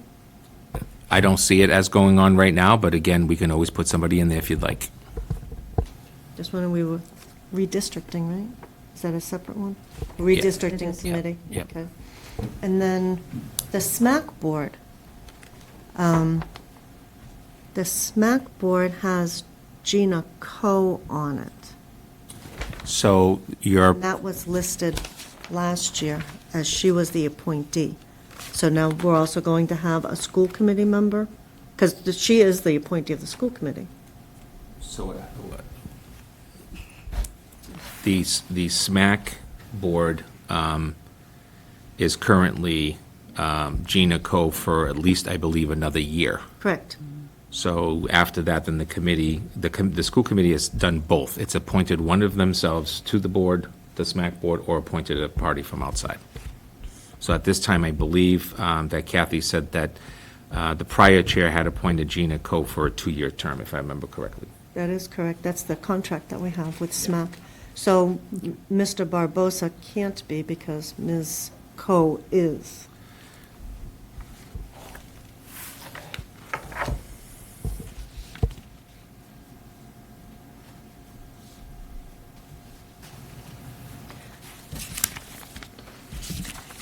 Dr. Abayed, I believe that was something that you were going to have Jeffrey Pickett inquire about in terms of, because,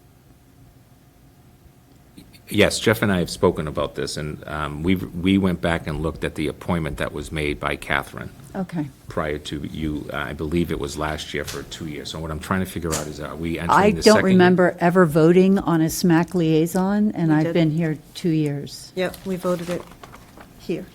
Okay. So it was voted on. And I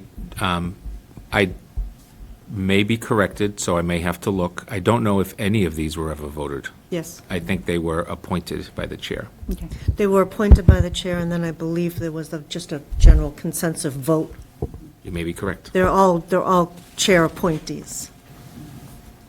I would just like to point out some of the more difficult and time-consuming groups.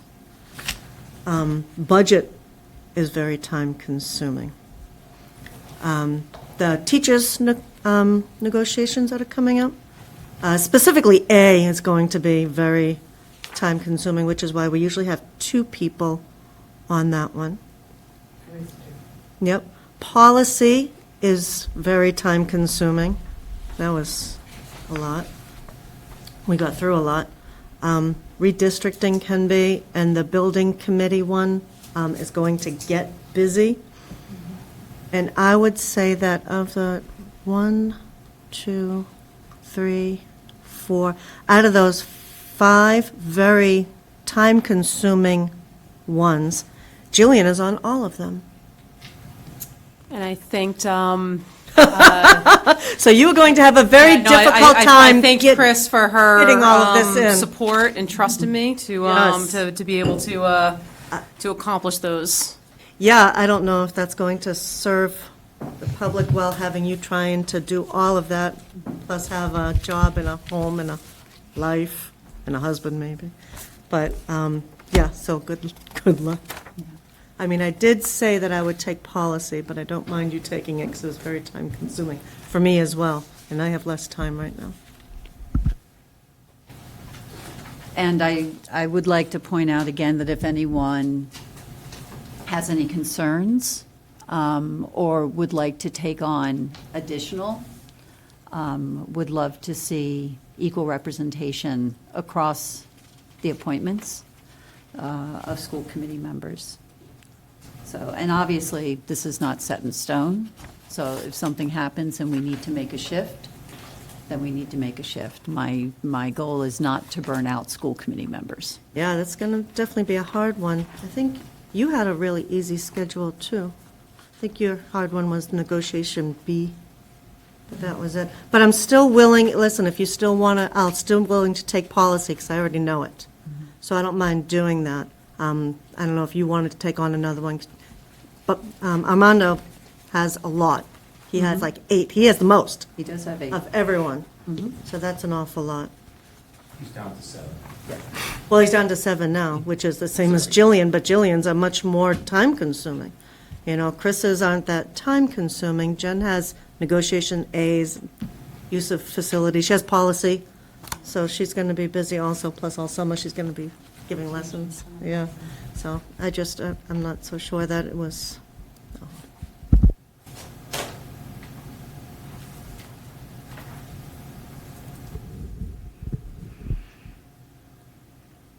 Any other comments, concerns?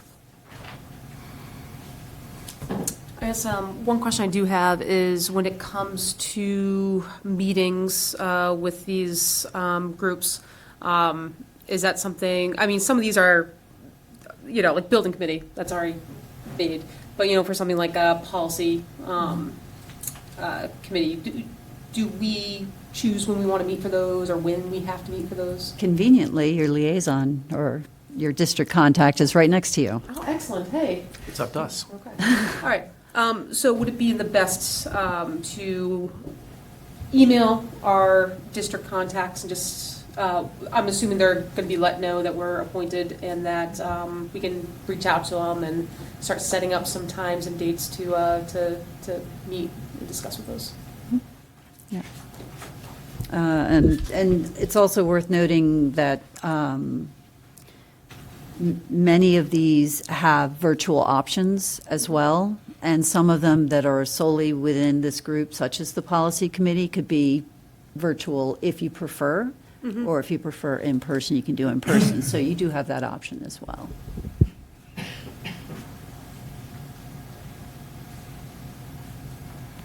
Any other comments, questions? Bless you. Yes, yeah. All right. Motion? Do, So we can move to vote to approve? yes. Do I have a motion? I motioned. Thank you. Do I have a second? And that, oh, sorry, that was made by Jillian. Do I have a second? Second. Second by Armando. Any discussion? Hearing none, roll call vote. Aye. Aye. Aye. I'd like the record to show that I think that Ms. Jillian DeStefano is going to have a hard time meeting all of these obligations. Not sure if it was the benefit of the district to overload her like this. So for me, it's a no. Aye. Thank you. All right, so that vote would be 4-1. Motion carries.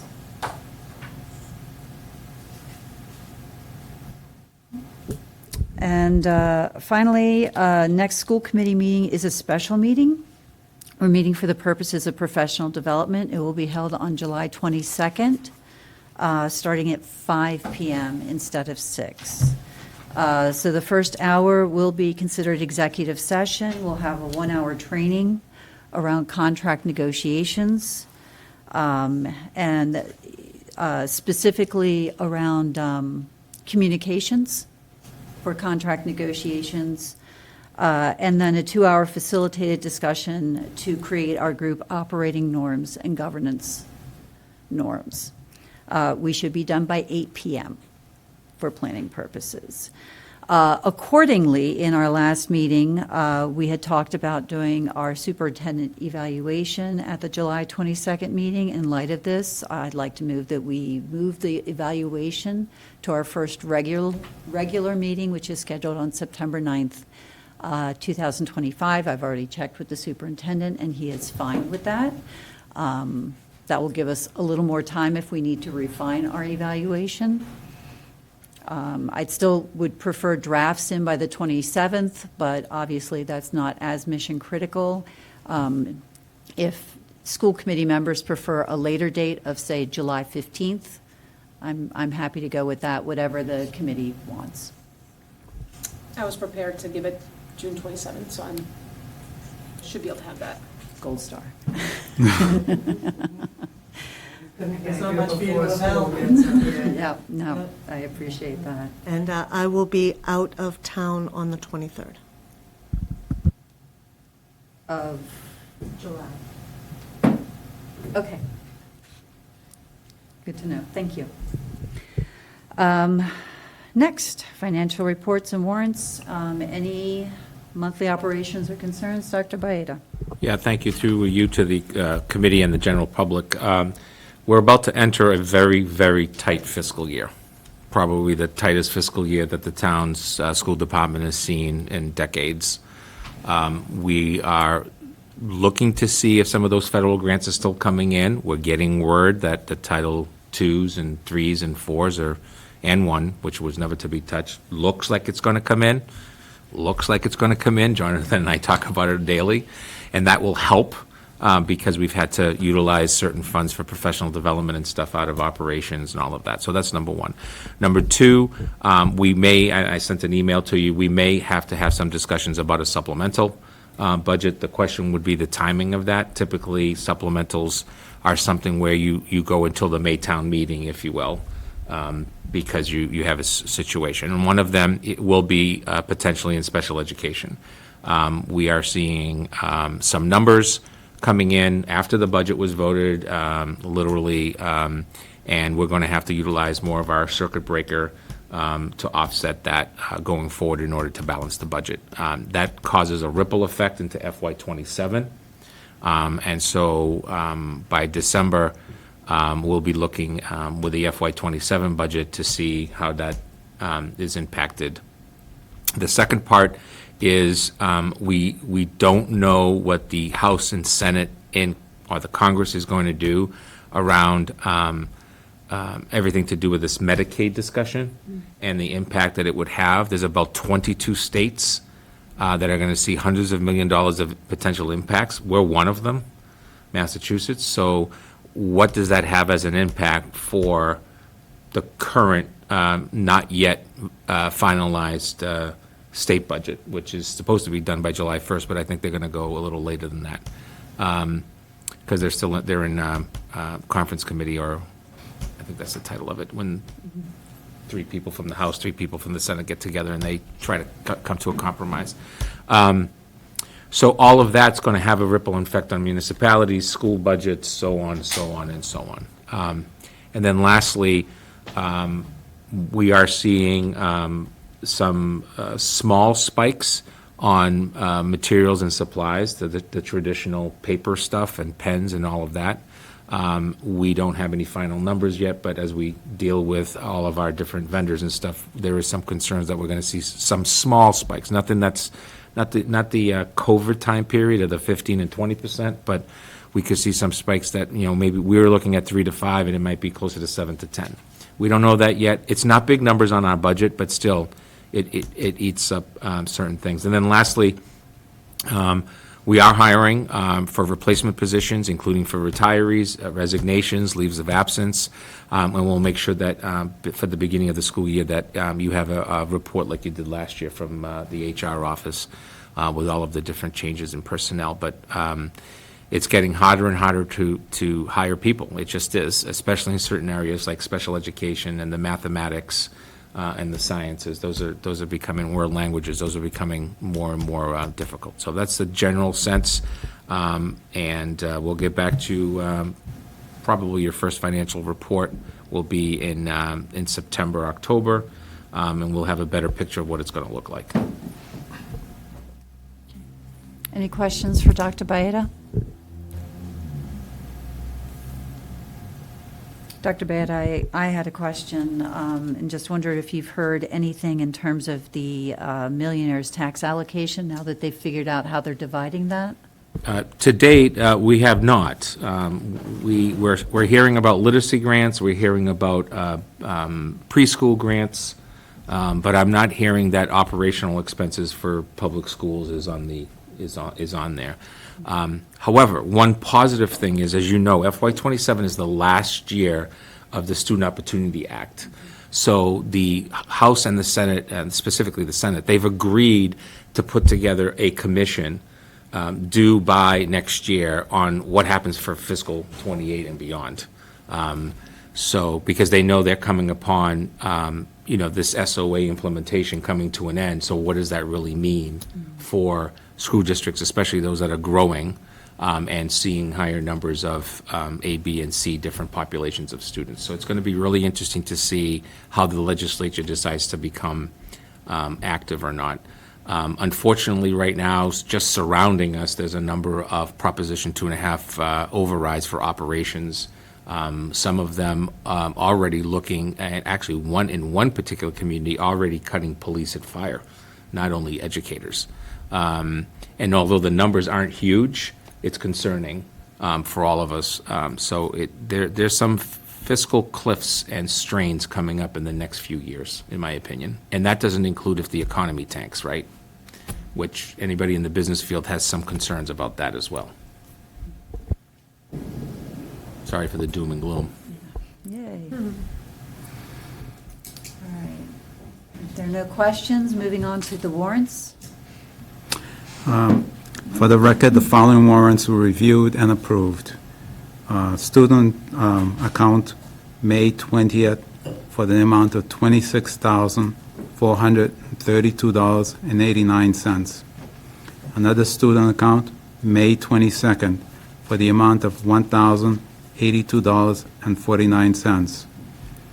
For school account payroll, May 29th, $2,066,188.97. For general school account, May 30th, $429,306.12. That's foods, cafeteria related. Another payroll account for June 2nd for $900. And student account, June 2nd, $10,440.82. Another school account, June 2nd, $3,110.50. School account, special ed and energy, buses, June 6th, $148,878.81. Payroll account, June 12th, $2,090,697.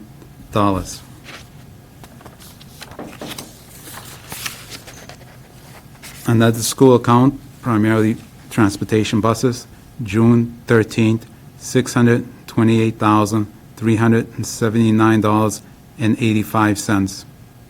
Another school account, June 20th, $963,243.50.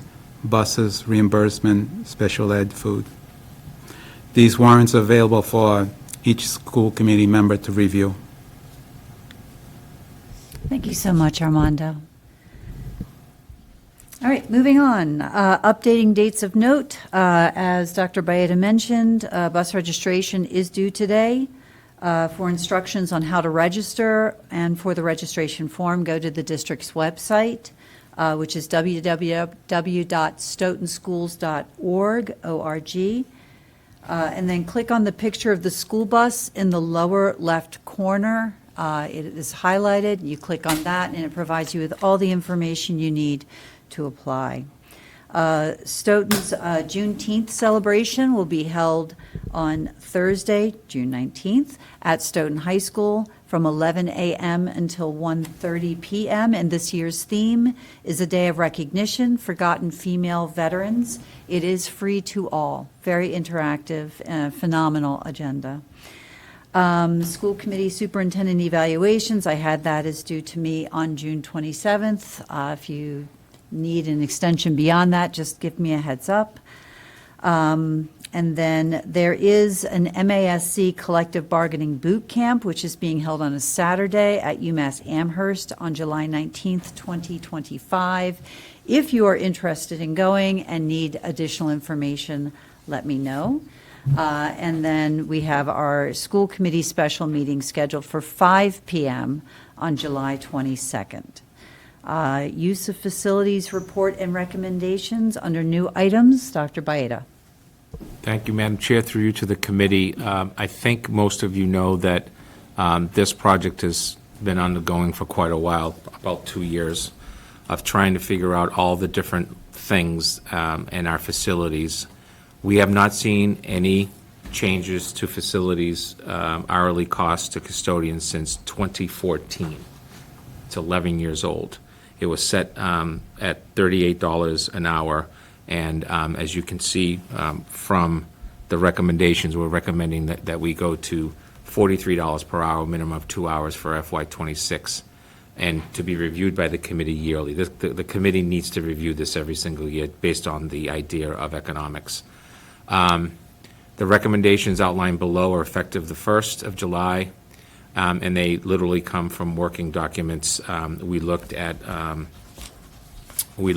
Canton, Easton, Norwood information that we'd had from prior years and updated them, and then also looked at all the areas where we have certain things and we didn't really have clear charges. We kept the nonprofit versus profit separate. So what you have is you have the current rates, nonprofit / profit, and then bullets below that you weren't charging for, and then you have the new nonprofit cost and the new profit cost, and then again, any hourly. And I'll tell you why. If we do bring in a light technician, because it's our people, that means we have to use our operating budget, and we shouldn't have to do that. It should not be coming out of our operating budget. So we just recently had a dance at the high school, very successful. But, we were literally last minute trying to find the folks to work it, and then making sure that folks knew that there's going to be a charge. Anybody that's called to say what's happening next year, I need to use your building, has been told all along that starting July 1st, there'd be potentially new rates. Some areas that I want to just put out there is the SHS weight room / dance room area, not really something that we had noted for a charge. Clearly outlining the cafeteria staff's contract, that when the cafeteria is used, a actual person from their union has to be there. the turf field, and what should be the hourly rates, plus the utilization of lighting. This doesn't stop the school committee from doing what you've done in the past, right? You can't eliminate the contractual hourly fee to the custodian, but you can waive any of these fees anytime that you like. So when they file with us and they're asking for a waiver, you still hear that hearing, and you can decide, yes, you're waiving the use of facilities. Can I ask you about that turf field? Yes. It said 154, previously 154, 550 for nonprofit. Did you decrease? Yes, we did decrease that one because we were looking at all the other ones. And again, remember that we tried to keep the nonprofit slightly lower and literally absorb it on some of the other side. The $5.50 an hour was nowhere to be seen in the area for the turf field for profit. So we looked around, looked at competitive prices.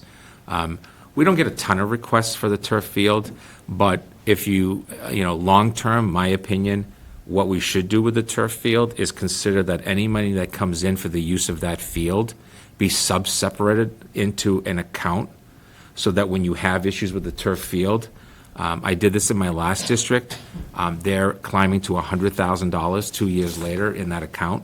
What will that do? Well, in 10 years, when you have to replace the turf field at $300,000 to $400,000, you might have a portion of it that you can take out of there and then only ask town meeting for the other portion. It's just makes more sense, if you will. And you can do that, correct. The black box theater, really no charge. I mean, and there's a cost to that, using that long-term, and so on. I'm not going to go through each of these. And then what we did is we tried to also take a look at, like, the Jones School gym is so much smaller than the Dodd gym, and all of that. So we try to be, and again, the committee continues to have all the same rights it's had in its policy, which is that when somebody files, if they want a waiver of the use of facilities, they can get that. They can't get the hourly rate for custodian. Make sense? Does this affect the Stoughton Extended Day? Yes, it does, and they're aware. Okay. Yeah. Yep. And does it affect the rec department South School Camp? Yeah, so. And it'll affect it this year? Yeah, it'll affect, it's interesting, that one has been, it's my understanding that situation is kind of goes back and forth. My predecessor, I believe, allowed for that to be at no cost. So I have to meet with the rec department to take a look and see. One of the things we need to do, in my opinion, is we need to have a really good conversation with the rec department, not only between myself and Matt, their leader, but then you folks. The way to expand and bring back our nights of summer at a limited to no cost is through the rec department, because of cost. And what would be the cost? The cost would be we waive the facility fee, so that we're not putting that on our parents. And then the rec department, with our support, is creating those programs where kids can go to a camp-like situation. So something to think about, cost-effective. Our Nights of Summer was a good program, but remember, we were paying $43 an hour for every staff member. It's just not a competitive hourly rate for those types of programming. This does require a vote, and again, I just want to reiterate, the school committee continues to always have the right to not charge the use of facilities if it so chooses. Just as a side note, I would definitely recommend, if the rec department wanted to ask us to waive the fee for the South School Camp, it is a very low-cost alternative to some expensive camps around here. So for me, it's great, and yeah, as just for my own sake, if that came up for a vote, I would vote yes to waive that for them, for us. our kids. Again, I believe it's been waived, but let me do some research and see if there's any cost to them, and I can always. They added a teenage camp last year. Oh, really? They are growing like you wouldn't believe, and the program success that they're having is very, very good. Very, very good. And so kudos to them for doing that. I just think that we should really look at our facilities. I mean, I'm not sure that we should be at the South School. I'm leave it at that. But when you have a new building and you got to make that decision on your use of a new building, but the fact of the matter is that, like, for example, this summer we shut down the middle school. First time in probably 2 decades that the middle school's not being used for anything. And I'm just worried about the wear and tear. And we're going to see if we can put some money into it to make it look nicer and so on and so forth. But that building is one of the most used buildings year-round of any of our buildings. So, just a FYI. Any additional questions for Dr. Baeta? Okay. Can I have a motion to approve the use of facilities updated fee structure? So moved. All right, that was moved by Armando. Second? Second. Second by Jillian. Any discussion? Hearing none, roll call vote. Aye. Aye. Aye. Aye. All right, motion carries 5-0. Thank you. All right, and now we have, as we near the end, the burden of having all these phenomenal donations to approve. So we have been the recipients of a lot of kindness and generosity, starting with donation to support literacy to support homeschool libraries. We're so incredibly grateful for the Meta Kathari, their continued support of literacy in the town of Stoughton. So many families will benefit from this generous gift. The proposed donation of $5,000. Can I have a motion to accept this donation? So moved. All right, that was made by Armando. Do I have a second? Second. Seconded by Jen. Any discussion?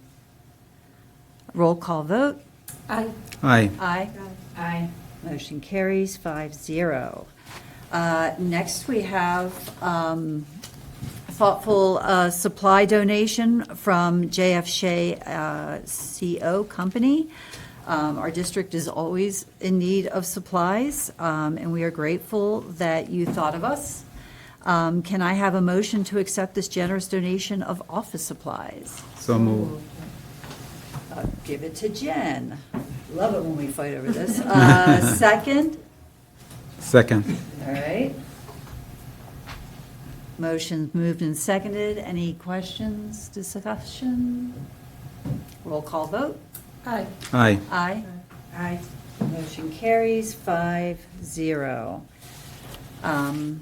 Next, we have a donation from Abington Bank, specifically from their Giving Tree program and their Funding Our Futures program.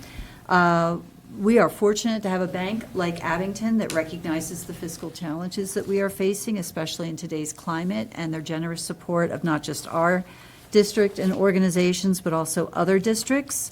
Can I have a motion to accept the donation of $2,870 from the Giving Tree and their Funding Our Futures program at Abington Bank?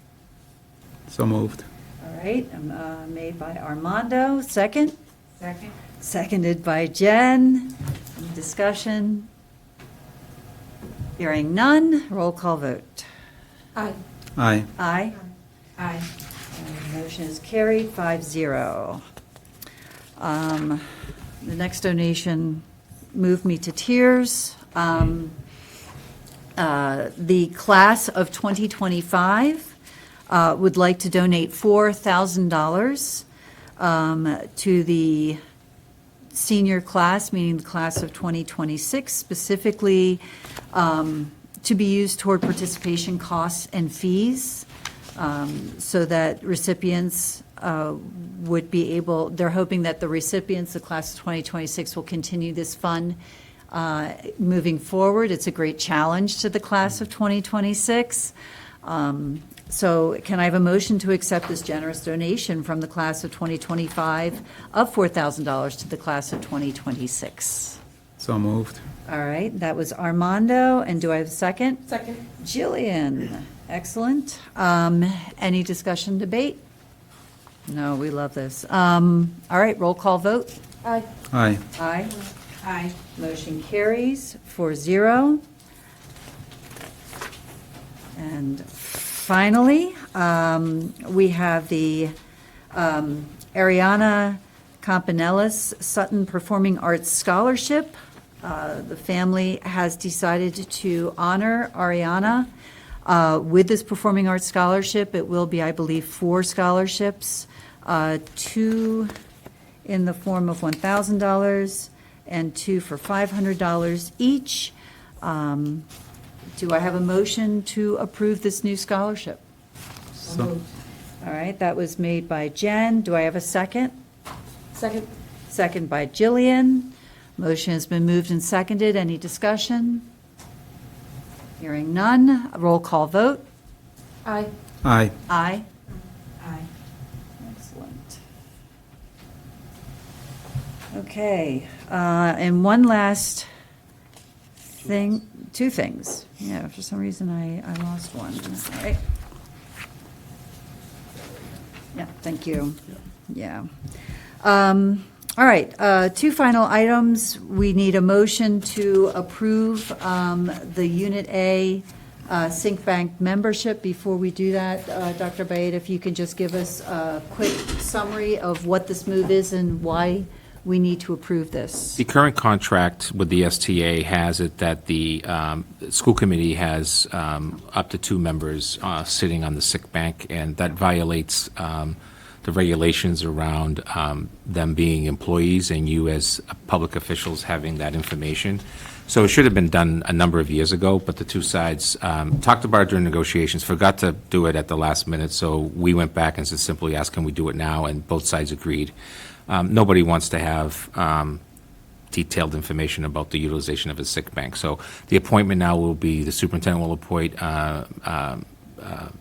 Matt Colantonio in the HR office and a building principal to be the representatives of the school department. So they'll be the people that can review the paperwork and see that, in fact, how many sick days the person has, how many days they can use, and so on. And it's a collaborative effort with the STA.